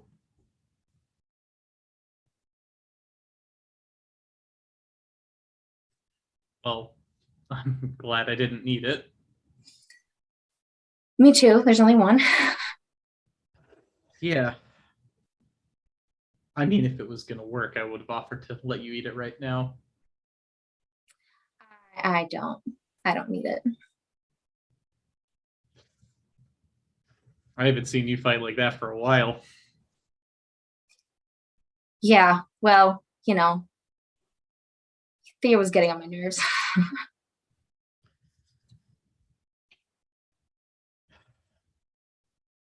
I'm very glad you're okay. I'm glad you're okay. Are we okay? I mean, from the last time we talked, has much changed? Well, actually, I've been practicing something. Okay. And I don't use the move, but can I demonstrate it, sort of? Mm-hmm. And I would like to demonstrate a move I took a couple of level ups ago called Location, Location, Location. Perform a small ritual to travel instantly to any person or place you know. Okay. Yeah, you can just go ahead and use it. I'm not going to make you roll for it or anything. Okay. This is narrative. Well, with this, I can still be here and do the things I want to do here, and also spend as much time as I want with you wherever you want to go. Where do you think I want to go? I mean, you've been talking about college for a while. Yeah. Is that something that you want to do? No, but I want to support you, so. Okay. And you're gonna actually talk to me this time, right? And communicate? Yes. Okay. Then we're good. And to be communicative, I have to go talk to someone. I think you know who I'm talking about. Do I? I mean, I got. Oh, were you talking to Melly or to... I was talking to Melly. Oh, okay. I'm not sure that I do know who you need to go talk to right in this very moment. I want to check on Katie and make sure. Yeah, that's probably a good idea. I think they want to stay here.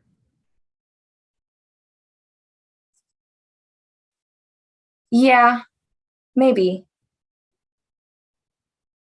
I know she was at least considering it. So it's probably good to go check on her, especially after all of that just happened. I don't know if she's heard all of what happened yet. Another, well, half brother. Yeah. And we can come back to that if someone else wants to do something. Okay. Solar? I can go last if you want me to, because I the things that I have to do is one, I want to talk to Connor when he wakes up, which I think it's not as important, but I do want to talk to Thierry and Mel, and then I also just want to have one a group chat with the rest of the party, so I can leave those two. It's up to you. Gotcha. Okay. So you will we'll say you can go talk to Madeline and Piri, and then before campfire, you guys will have time to all chat as a team. Okay. So you ask a couple of the other campers who are running med tent, and they tell you that there's just another tent nearby that is also a med tent where they're keeping the other two separate from the rest of the campers because they're not really sure what's going on either, what the vibes are. So you can go over there easily. They're not going to like block you from entering or anything. I will. Are they up? Yeah, both of them are awake. Both of them are sitting on their respective cots, just like knees tucked up to their chest and kind of like staring at their feet, very like kind of off into the void a little bit, stuck in their own heads. But they're both awake and seemingly okay. For the first couple of minutes, I'm not going to say anything. I'm just going to go straight for first aid and basic needs care first for both of them. Yeah, so they've both pretty much had any like vital injuries tended to. There's nothing like critical or immediate. Madeline, you can see, has like some like scratched up like scratches and bruising around her ankles and knees, presumably from where the roots were. But some kind of salve has been applied to that. And Piri was pretty much fine, didn't really get injured. So as you do a quick run through basic like breathing, heart rate, etc., they're stable. They're both gonna be all right. Once I'm done, I'm just gonna pull a chair to a spot somewhat in between the two of them. I'm just gonna sit down and not to any of the two specifically. I'm just gonna say,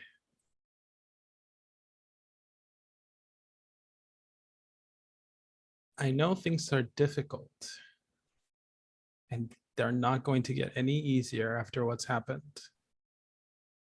But if you are willing to work with me, we will make your place happen. I'm just gonna wait and see if they respond. Both of them are quiet for a few seconds, and then Piri, without looking up, just says, I was supposed to do it.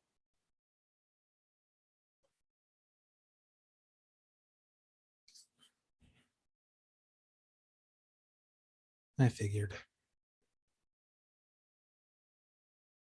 You were supposed to let me do it.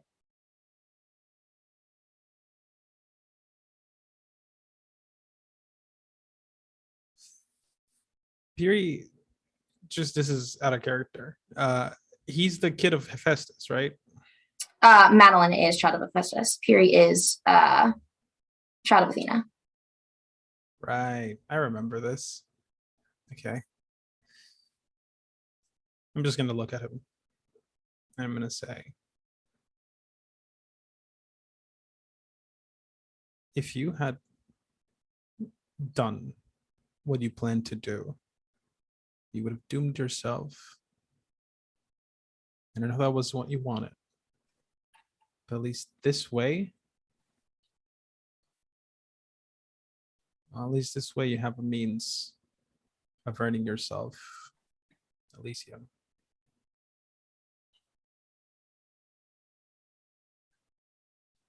I don't want it. I didn't want it.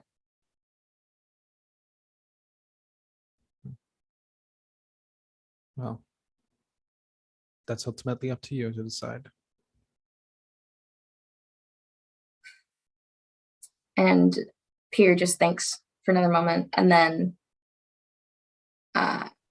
turns around and reaches under the pillow on their bed and pulls out the dagger, the wooden dagger, and just tosses it onto the end of the bed closest to you. I'll take It it. doesn't say anything else. Okay. My pocket. And then I'll look over to Madeline and I'll say, I've been having an argument with Chiron about a means to use a defibrillator, a defib unit. And I feel like if you're willing to give it a try, you could put those powers to a more positive, healthy use. And for just a moment, something like sentience comes back into her face, and she looks up at you, almost smiling, and then her expression darkens again, and she hugs her knees a little closer and says, I know you were trying to help, but I don't particularly want to talk to you right now. I understand. And then I'll just say, we'll have time to talk at some other point when you're ready. And then I'll walk out. Okay. And Rascal or Allie? Well, I think Allie leaves the area and like kind of wanders around, specifically avoiding a certain someone. Avoiding. Okay. All right. But I don't think she's difficult to find, because as a child of Poseidon, the first place she goes is the ocean. So you've crossed back over onto camp, and you're like on the Camp Half-Blood beach. Okay. So as you are trying to avoid certain someone, you are just trying to find things to occupy yourself with, to have something to do with your hands, to occupy your brain, and to stay busy. And you're like helping people carry supplies from one camp to another. And just as you take a tub from someone and start to walk over, you see Noah walking up, and you just keep walking and go through the portal. And then on the other side, you go to check on some of the cabins and just like reassure yourself that everything is back where it's supposed to be. And out of the corner of your eye, you see Noah coming up toward you and just duck behind the cabin. And then once you're sure you've lost him, you are sitting back down on the beach, and he comes back. He comes up behind you and just kind of like sits on the sand a foot or two away, and just doesn't, for once in his life, doesn't say anything. I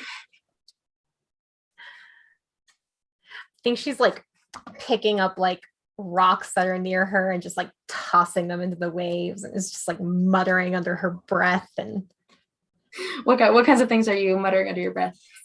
Stupid. Why would you say something like that? It's so stupid. And Noah can hear this and make out some of it. So he just sits there and he's like,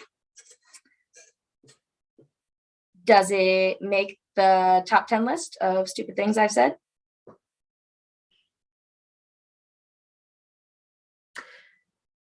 Or is it more like top 15? She whips around and is like,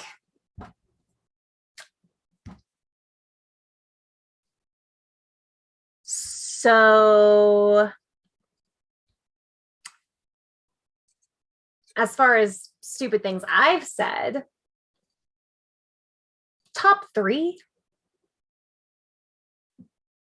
But in my defense, some weird thing happened with Theo down there, and I don't know what I was feeling, and pretty sure it was some weird curse that made me say that. So, we can just forget it.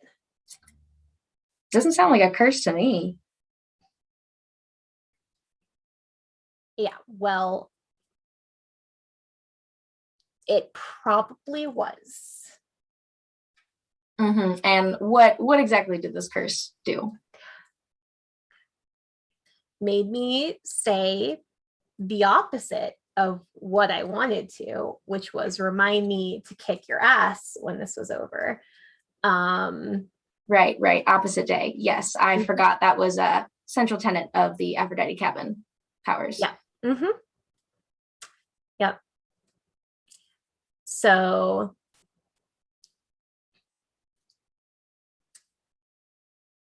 just saying, you can just forget about it if you want. Because I was apparently not in my right mind. Yeah, I'm pretty sure I can't forget about it. Yeah. Well, look, if you want to just make fun of me for it, you can get it all out now. I don't want to make fun of you for it. Please, we've been fighting for like what, the last 10 years at camp? Fighting? I mean, competing, yes, because you couldn't possibly keep up, but I don't know about fighting. Yeah, what would you call it? Competing, bantering, becoming friends.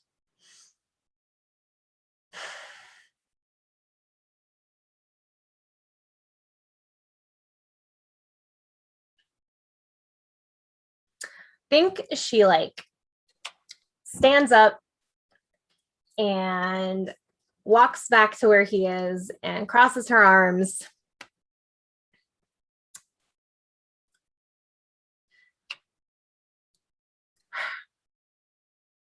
You shouldn't get captured that easily, Well,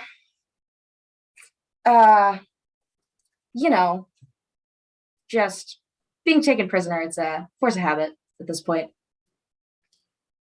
Yeah, well, still gonna kick your ass to capture the flag next week. She offers a hand down to help him up. Okay, he takes it and stands up. And then I think pulls him a little too close. Okay. Waits to see if he'll pull back. He does not. And then leans in. Yes. So you two, standing on the beach, your favorite place in the world, at home, at your camp, and kiss. Finally, we get the ultimate ship smooch. And off in the distance, back toward the cabin, somebody's like, finally. I think Allie doesn't even pull away. She just like flips off in that general direction. I would like to say that was Rascal. Finally. I feel like Viren just starts like clapping and then the whole camp just gets into it. Yes. That's Solar when is Allie leaving pulls the away and tent is like, and just "Oh my sees God, everybody shut up." clapping. He A starts couple clapping of the other Athena kids are off chatting, looking at clipboards, trying to pencil in when they're all going to get together and dump you in the lake later. All right, and Rascal. Hey, well, hold on. Hey, GM. Okay. What's up? Can I use my other ascendance move to throw those two into the lake? Wait, hold on. How many ascendance moves do you have left? I have 2 left. Okay. Yes. This is worth it. Okay. Tell us how you are using that. That's a good question. I think this time. Ooh, okay. Here's what happens. A large, like, underneath the ground, so it kind of looks like the earth kind of did it, just completely throws them into the water.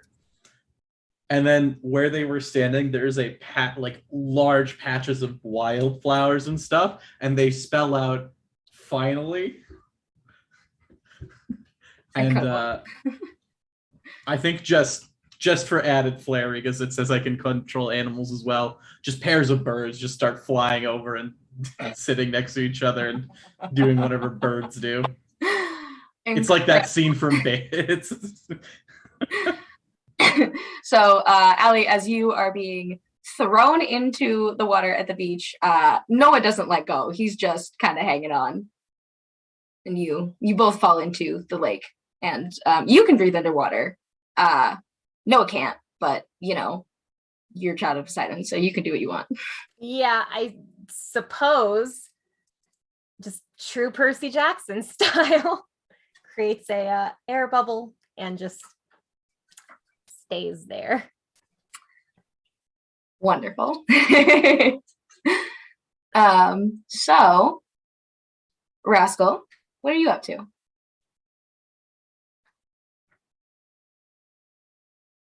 Good question. I think after this Worldwood adventure, all the daring do's and I cannot say whirlwind. I'm an actor. Whirlwind romances. Rascal's taking a nap. Nice. They hit that finally and then like exit stage at left to Hermes' cabin. Okay. Found his bunk and clocked out. And so you get back to the Hermes cabin and it's pretty much empty because pretty much everyone else at camp is actually helping them transport things between camps, but that's, you don't need to worry about that. That's their job, right? That's not your job. So you crash, you take a nap, and it is possibly the deepest sleep you have had in months. You're not really sure how long you were not at camp, but it feels like your entire lifetime. And you have a very short but very real feeling dream, a demigod dream. And it is just that snake from the vision before slithering off into the woods, but it turns back and winks at you one more time. And then as it slithers into the woods, it morphs into a human-like figure and continues walking off into the darkness.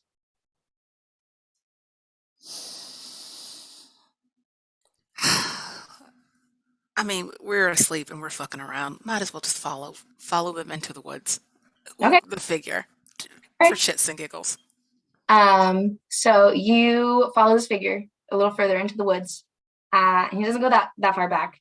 But when you come upon him, he's just leaning against a tree, like leaning his back against a tree, very nonchalantly, and has plucked an apple out of nowhere. Not an apple tree, still plucked it out of nowhere, and is just like taken some crunchy bites of it. And this is a figure that you can tell is not human. This is a deity of some kind. There's that kind of godlike glow, just the energy coming off of him. And he seems really familiar and also not familiar. He is dressed very differently than any of the Greek gods that you recognize from this pantheon. And just kind of looks over and then takes another bite of the apple and crunches on it obnoxiously loudly and says, took you long enough.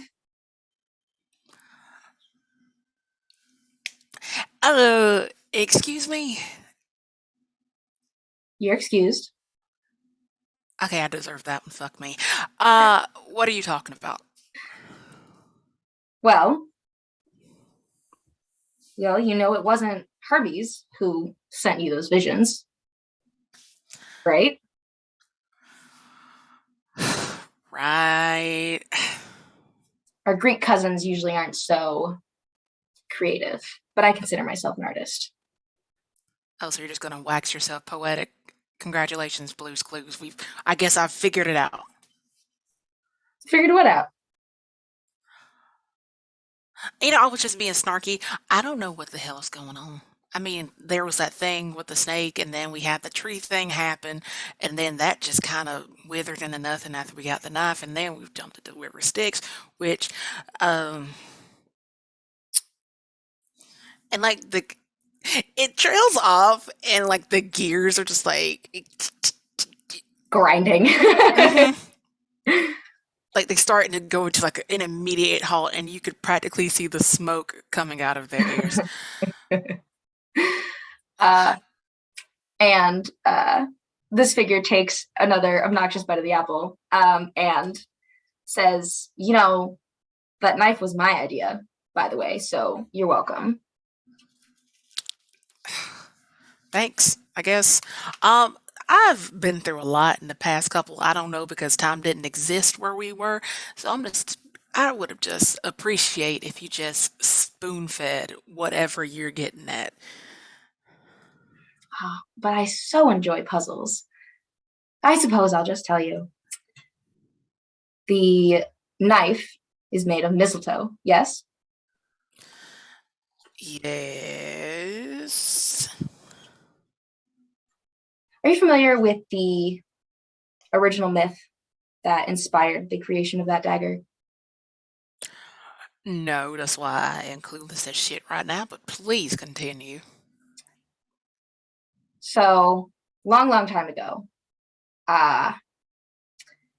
one of the goddesses in my pantheon decided that she had a most very favorite child, the specialist boy who deserved to be protected at all costs, and asked every living and non-living thing to not harm him.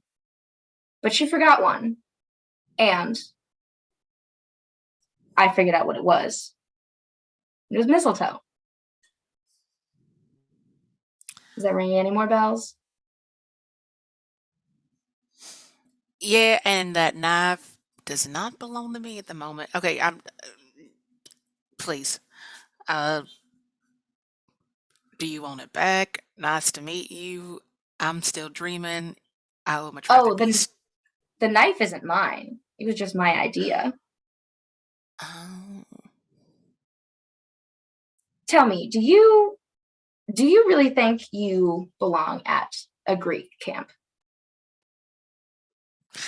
I mean, I never really liked camp to begin with. I just happened upon it. They stashed me here. Ta-da. Which I should be out in a couple. Ugh. I could just go. It really isn't much for me. I'm scheming again. I love scheming. Would you perhaps like to see where you're actually from?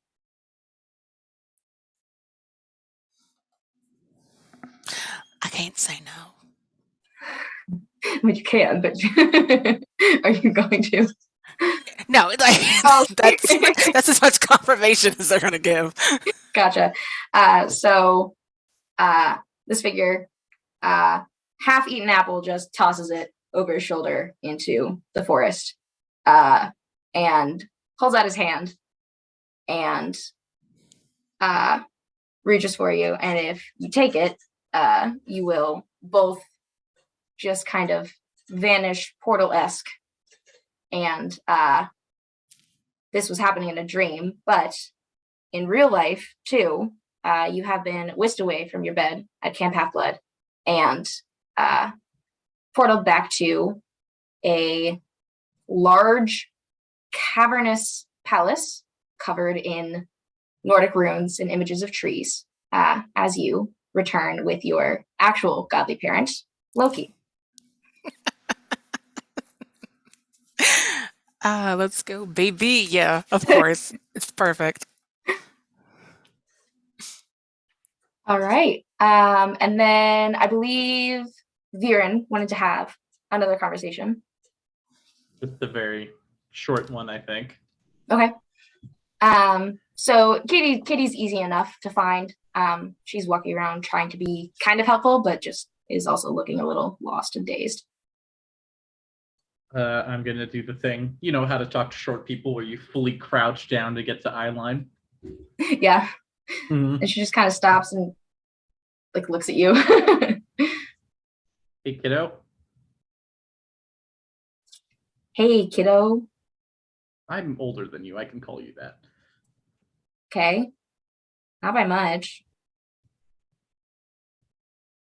That's true. I thought Katie was like young high school. I mean, early high school. She's like Okay. she's like solidly a teenager.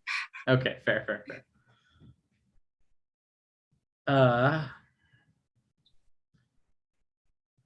I don't know how long it's been for you, but for me, it's felt like 2 days at most since we last talked. Yeah, felt a lot longer. I'm not really sure how many days it's been either. I was going to ask you just a very simple question. Okay. Is this going to be a goodbye or a see you later? And Katie looks back at you guys are on this side, the Sally's camp side of the portal. And she just looks back over at the big white farmhouse and says, I was talking with Sally a little bit ago, and she says she thinks she's gonna keep the door open. So I think I'm gonna stay. And then if you need us, just gotta hop on over.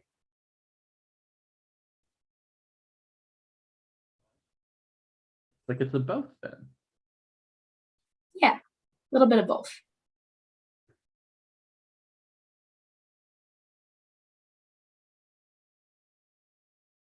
Gonna be weird. What's gonna be weird? I don't know. There's just so many changes happening. For a while, camp has always seemed the same, but in a couple of years, we're going to have a completely new director. A lot of the people we know are gone. Yeah. Yeah. You're not going to be there. But I do think that might be for the best. I'm a little tired of it all. I think it's best to take a break from it at the very least. Whatever you decide, you know how to get in contact with me. I'm 1 drachma away.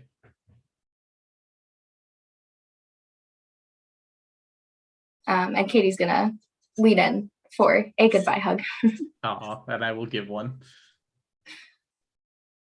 And then, unless you have anything else to say. No, I think that is where the scene can end. Okay. Does anybody else have any other conversation, scene, etc. they want to do before y'all talk right before campfire? I want to catch up with Connor real quick. Yes, that's right. So Connor is still hanging out in the med tent. Of course. And is like fine now and is awake and moving around. Doesn't really seem injured at all, aside from a couple scrapes, small bruises. And they're just sitting on the bed, cross-legged, like folding bandages and like sorting through like a supply box as like helping somebody else out. Hey, Connor. Oh, hey, how's it going? How are you feeling?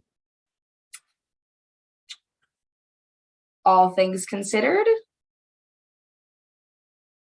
less deathly than usual. You're positively beaming right now. Look at you. I know, something about seeing the darkest pits of the universe really makes everything up here seem a little more like sunshine. It's annoying, but you know, it is what it is. I'm sure that's gonna be like a whole new like trifecta of books on poetry that is going to come out of you now, right? And he's sitting there trying to seem like I haven't thought about it a lot already. And it's like, I might have had a few ideas. It's pretty good. Hey, I saw what you did back there. That was all that. I don't think I've ever seen you do anything like that before. Yeah. Honestly, I haven't either. It was a little weird. Well, I don't know. It seemed to fit you with the whole theater side of things you got going on. Yeah. I talked to someone else about it, one of the other Apollo campers, and they said that it wouldn't be the first time a child of the Muses has been put into the Apollo cabin. I'm guessing it probably won't be the last time, but certainly is new information to think about. I think it makes sense. I'm going to put my hand on their shoulder and I'm going to say, well, Muse, Apollo, even Zeus himself isn't going to keep you from being my sibling. So if you ever need anybody to proofread your poems, or if you're ever going to do one of them poetry nights, let me know. I'm not poet, but well, you did good out there. So I'm saying. So. And Connor is trying not to smile, but is very much smiling at that, and is just says, "Thanks." Of course. Now come on, it's food time. I'm Okay. Starving. And Connor will get up and follow after you. Nice. And then, are you all ready to have your little group conversation? You can catch up with each other between dinner, campfire time. Well, most of you can.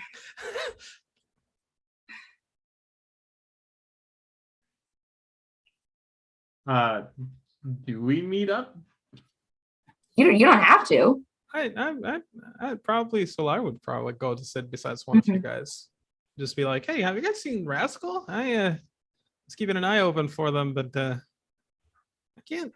They're probably still asleep. That's a good point. They do like their sleep. Oh, hey, Allie, let go of Noah's hand and come over here real quick. We're not arm wrestling. It's fine. What? I didn't. Or you both just can come here. I mean, we don't really care. Oh, it's true. Noah, you can come here too if you want to. I feel so welcomed. Sorry, it's just we've been through a lot. It's nothing personal. I mean, then again, you did just get kidnapped and thrown into the bottom of it. It's fine. How are you doing, Connor? Now that you're Noah, now that you're here, how you doing?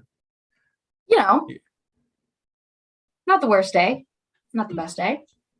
Pretty good. Not the best day. Well, we gotta keep your ego in check. Come on. What's this about? And Noah just looks over at you, Allie, just. Oh, you like, didn't you see gonna Solar. I didn't see what happened. You see that giant heart patch shape of flowers? That happened. Where the fuck did that come from? Must have, you know, those Greek gods are always move on. So yeah. Wait, did you? Is it finally time? Did you? What do you mean, why do people keep saying finally? Oh, where's no, it just turns and looks and is like, really? Wait, hold on. I need to cash in on a bet. Yes. And I feel like we pull out a whiteboard of like names and time taken. Yeah. And just. So yes. I said it was going to be. Oh shit, that's not enough. Well, this started in like 5 years ago, so anyone who was before that is just out. Yeah, several other campers see you pull out this whiteboard and they're like, what? Oh my god, and they start to walk over and then they look at it. They're like starting to like exchange drachmas and Allie And it is looks like the shocked winner, and appalled. and it looks like the winner is actually Danny. Yeah, that checks That out. tracks. Yeah. Well, I got close at least. I mean, you were off by 2 whole years, but sure. At least it wasn't off by like 10. Wait, you all were betting on my love life? Recreationally. Well, it was mine too. This is, It's okay. We were also betting on Byron and Nelly, but that hasn't Excuse happened me? yet. That's true. Where's the whiteboard for that one? I Wait, feel like what? I need to go make rounds on that. I think that's in we put it in Artemis's cabin because it's less used. Wait, no, Okay. you know about one whiteboard. Did you know about this whiteboard? I know about a lot of things. To be fair, I'm pretty sure Noah was the one who started instigating your whiteboard. So I didn't make the whiteboard. Just to be clear, I did not make the whiteboard. that's fair. I did. You could also put down for an exact date too, which would have given you 1 to 100, but you were off by actually 3 weeks. So, oh wait, actually, what day is it? Well, yeah, maybe it wasn't 3 weeks. Maybe it was more or less, depending on how time works. At one point or another, somebody went out and picked up a mortal newspaper, and it has been like 2.5 weeks ish since that original capture the flag was supposed to happen. We missed 2 whole capture the flag games. But also, we didn't do any chores, so judging.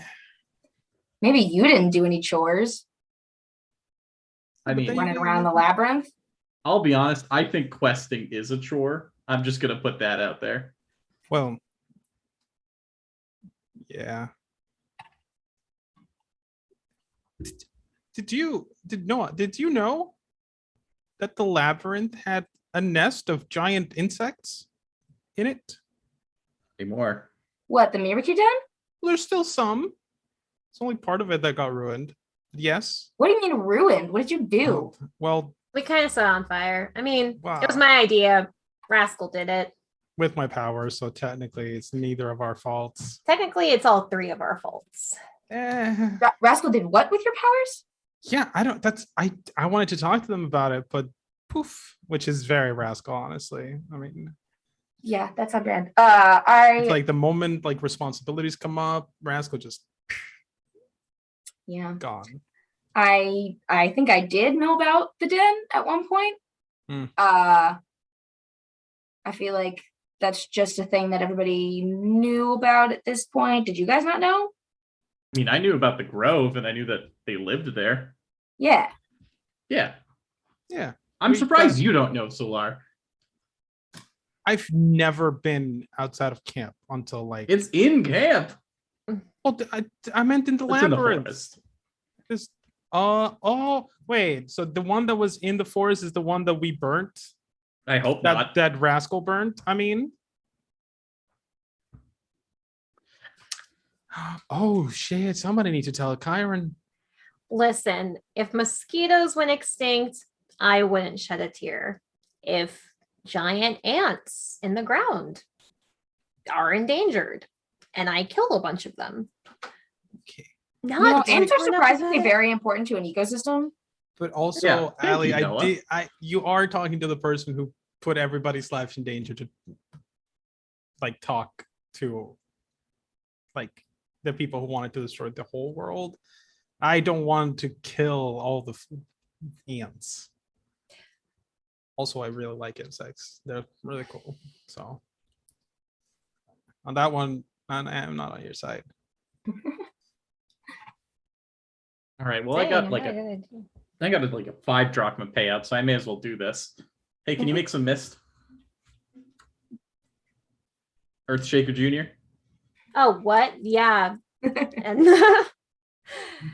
just mist powers. I guess like there's probably like Well, if you make water move, I can. There's cups of water nearby. Yeah. You're close to the Yeah. dining hall, yeah. You can do that. And you know, It's- the ocean. yeah. Or we just order a Sprite and then the mist that comes off of it. Yeah. Just drink a little bit and go. Now you're gonna have a really good connection with that one. Yeah, create some mist.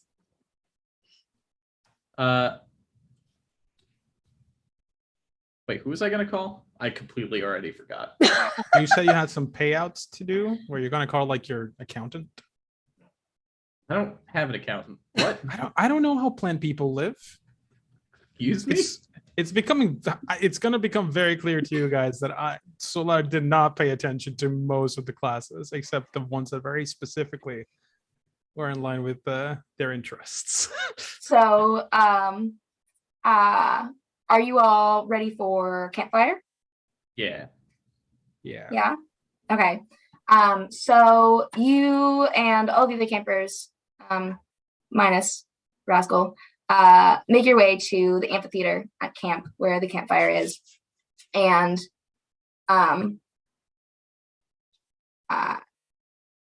Chiron is in front, down by the fire, which has a single burial shroud, kind of like on a stand next to it.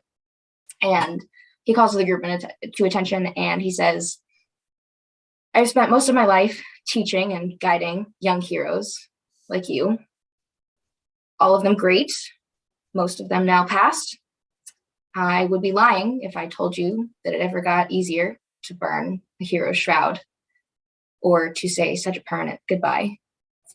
I can promise you, though, that sharing the weight of grief with those who love you makes it easier to bear, which is why I'm so grateful for all of you who are still here.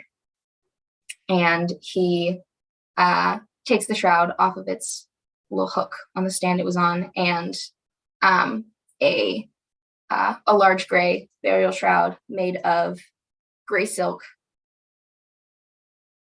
I highlighted the wrong one. That is not gray silk. It's very much not. That was a lie. I didn't say that.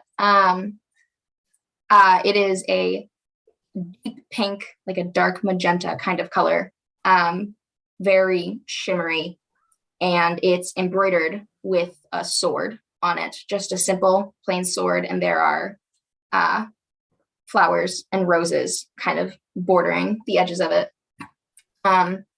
And Chiron closes his eyes for just a moment and whispers something that none of you can hear because you're sitting too far away. And then he sets it into the fire and burns the shroud. And as it burns, you can see the shimmering pink kind of come to life, and the fabric is eaten away by the flame, and with the smoke comes up a trail of something glittering, kind of entangled in the smoke from the fire, and it goes further and further up into the sky. And as you watch it burn into nothing, you sit amongst your friends and hold them close. You all have a new addition to your necklace. To mark the events of the summer, this year's bead is a depiction of Sally's large white farmhouse with a little med tent set up at its side, half covered in mud. While you all cope with this new story and all of the ones before it, you're not worried about the ones that come next, because you know that no matter what happens, someone will always be fighting at your side. In this amphitheater, in this camp, you're at home. And as we wrap this session, I'm going to leave you with one final image. When you look up toward the point where the glittering smoke trails off, you see a vast expanse of stars in the clear night sky. And it's both familiar and different. And it's different because there is a new constellation in the sky. The glitter has found its way up. And these stars make the figure of a boy holding a sword. And the brightest star that you can see hangs right over his heart. Thank you all for witnessing The Beaten and the Damned. We had a wonderful finale, and I'm very glad you were all here. We're going to go around and do our outros. And each player, if you want, can tell us a little bit about what your character would do next before you tell us who you are, where we can find you on the internet. Or, you know, if your character is not at camp, you can also tell us a little bit what that looks like. And we are going to go backwards this time. So we're going to start with Joel. Oh man. So imagine until the next misadventure comes around, I imagine Solar is going to kind of settle back into the old routine. Just be the medic in town. He's learned a lot about what his powers can do, and he's going to use them. But I think he's going to make it a habit to constantly check in on Pierre and Madeline. oh, and wait. Sorry, my brain. I was gonna say and Madeline, and then my brain Okay. decided that. No, he's gonna be respectful of her space, because he understands what the voice is means to a person. So he's gonna help Pierre with anything he needs. He's gonna advocate for his re-entry into camp. It's gonna be a long time before everybody else is okay with what happens. But Solar is gonna help, and then he's just going to just make sure that if Madeline ever comes to him, he's ready to talk to her and help her also. All right. Yeah. As for myself, I don't want this to end. So I don't know. Do I do my outro now, or do I do it in a second? Go ahead. Oh, okay, cool. I started talking about Solar, and my brain just died. You're good. Yeah, we're doing them all at once. Well, I'm Joel. I use they them pronouns, and I am Shadow Ace on the internet. I am usually on here on Wednesdays until today, when that's not a thing anymore. I have some other stuff that I'm gonna be happening on Wednesdays. I don't know if I'm allowed to talk about it, so I'm not gonna. I can. I was just informed that I can. I'm gonna be in another AP on here at the same time, and I think maybe like a week or two. It's gonna be a lot of fun. It's gonna be with a different group, which is both exciting and also very sad, because I really like this party and group. You can also find me on Talking XP on Mondays, Monday nights, 10 p.m. EST, where I play Johans, a halfling wizard with a lot of trauma that is going to be explored in the next couple of episodes. It's very nervous about that. But that's about it for me for now. You can find me on Twitter at ZX ShadowAceXZ. And yeah, that's all I got. Wonderful. And next we have Morgan. All right. Well, I don't think the end. I don't think Allie does anything super specific after everything's said and done. I think she's still determined to beat Noah and capture the flag, regardless of their relationship status. I think he would be disappointed if you didn't. Yes. I think he's into that. Yeah, and I think she does feel like, I think ever since being hit by that wave of euphoria, she's like, I feel like I've been missing out on this. And so she kind of chills a little bit. But I think her next birthday comes and goes without too much trouble. And yeah, that's her story. I'm Morgan, also known as Imaginatrix on the internet. I'm mainly a cosplayer. So if you're into cosplay, check me out on Twitter and Instagram and my website and any place on the internet, really. And yeah, I think that's all for now. I don't have anything coming up, so. All right, awesome. Milan. It's me, Milan, also known as Mallard on the internet. We're going to do outro then epilogue.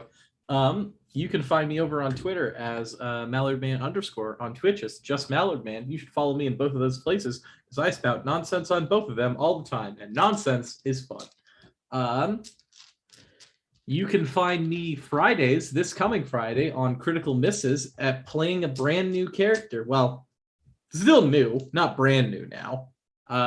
Arthur Rubin on our Star Trek Adventures game, where I am playing a so beautiful mess of a person.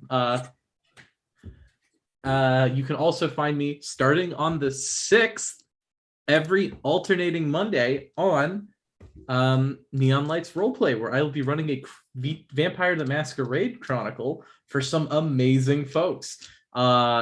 Everyone should watch that stream. It is going to get off the chain. All of the players are incredibly talented, and I am so excited to be playing with them. Every other alternating Tuesday, you can find me in the world of Meneus, run by the extremely talented It's Taridla, as she guides us through Dungeons and Dragons 5th edition. Other than that, I have nothing else to call out right now. You have your epilogue? As for the epilogue, I think the stream, or the stream, I'm not going to get too far into specifics, but I think there's just a scene of Viren sitting in a forest at sunset facing the west coast, just spending some time getting in touch with their roots. Nice. And last but certainly not least, Rascal, aka Vin. Okay, so I think once sliding from roots to roots, now that Rascal has gotten better footing, and after years of joking that other godly parents was actually its parents, this matches up well. They can't stay away from camp, but they're not like themselves. There's just this really scraggly possum they can't seem to get rid of. They're just having a magical Disney princess time, ruining people's shit, and it's very reminiscent of that camper that used to be there. As for me, again, hi guys, I'm Vin at VinVoxVA. I'm a voice actor, I'm a tabletop performer. I have a lot of things coming up which hasn't been announced yet, so just keep an eye on my Twitter. I'm posting shows, I'm uplifting other players, actors, and so forth, also sharing casting calls and stuff, so you guys can get involved too. And that's me. Wonderful. I think that just leaves me. Hello, my name is Kelsey. I have been your herald for these wonderful 7 sessions. And I'm also the communications director for this lovely little Twitch channel you see us on right now, called TTRPG. You can find us on Twitter as @TTRPG_, and on Instagram and TikTok as TTRPG with no underscore at the end. If you follow us, you can stay up to date on all of our regular shows and our Game Designer Showcase series and some memorable clips from our sessions, which we've been putting on TikTok. So you might potentially find a couple clips from this show on TikTok in the near future. As for me, I am a fiber artist, writer, musician, TTRPG enthusiast, and all-around internet gremlin. You can find me on Twitter as @crochet_BBY and on TikTok as crotchety old woman with various underscores, which you can find through the link in my Twitter. And on TikTok, I have been posting lots of Selena Beauregard cosplays. If you like those, I have an ungodly amount of drafts left of those. I am slowly running out of the funny ones, though. So if you want to see the really angsty ones, keep an eye on that. And I don't currently have any more streams or sessions on my calendar, or at least none that have been officially announced. But you do not have to be an oracle to know that you are going to see me on this channel again in the future. Oh, we have announced that one? Okay. There is going to be on this channel the Rainbows one shot. This is, I believe, another one in our game designer show. No, not game designer showcase series. We are doing a one shot of Thirsty Sword Lesbians with a wonderful queer cast, and it's gonna be great. And I don't remember the date for that off the top of my head, but it is on our calendar, and you'll see it. It's June 23rd. I have been told it's June 23rd. At the time I wrote my outro, I did not know about that. So June 23rd, you will be able to see a one shot of Thirsty Sword Lesbians. on this channel. And it's going to be lots of fun. I have quite a fun character idea, I think. And then all I have left to my cast, thank you very much for being part of this story with me. I know this series means a lot to all of us, and I hope that I have done it justice with this campaign.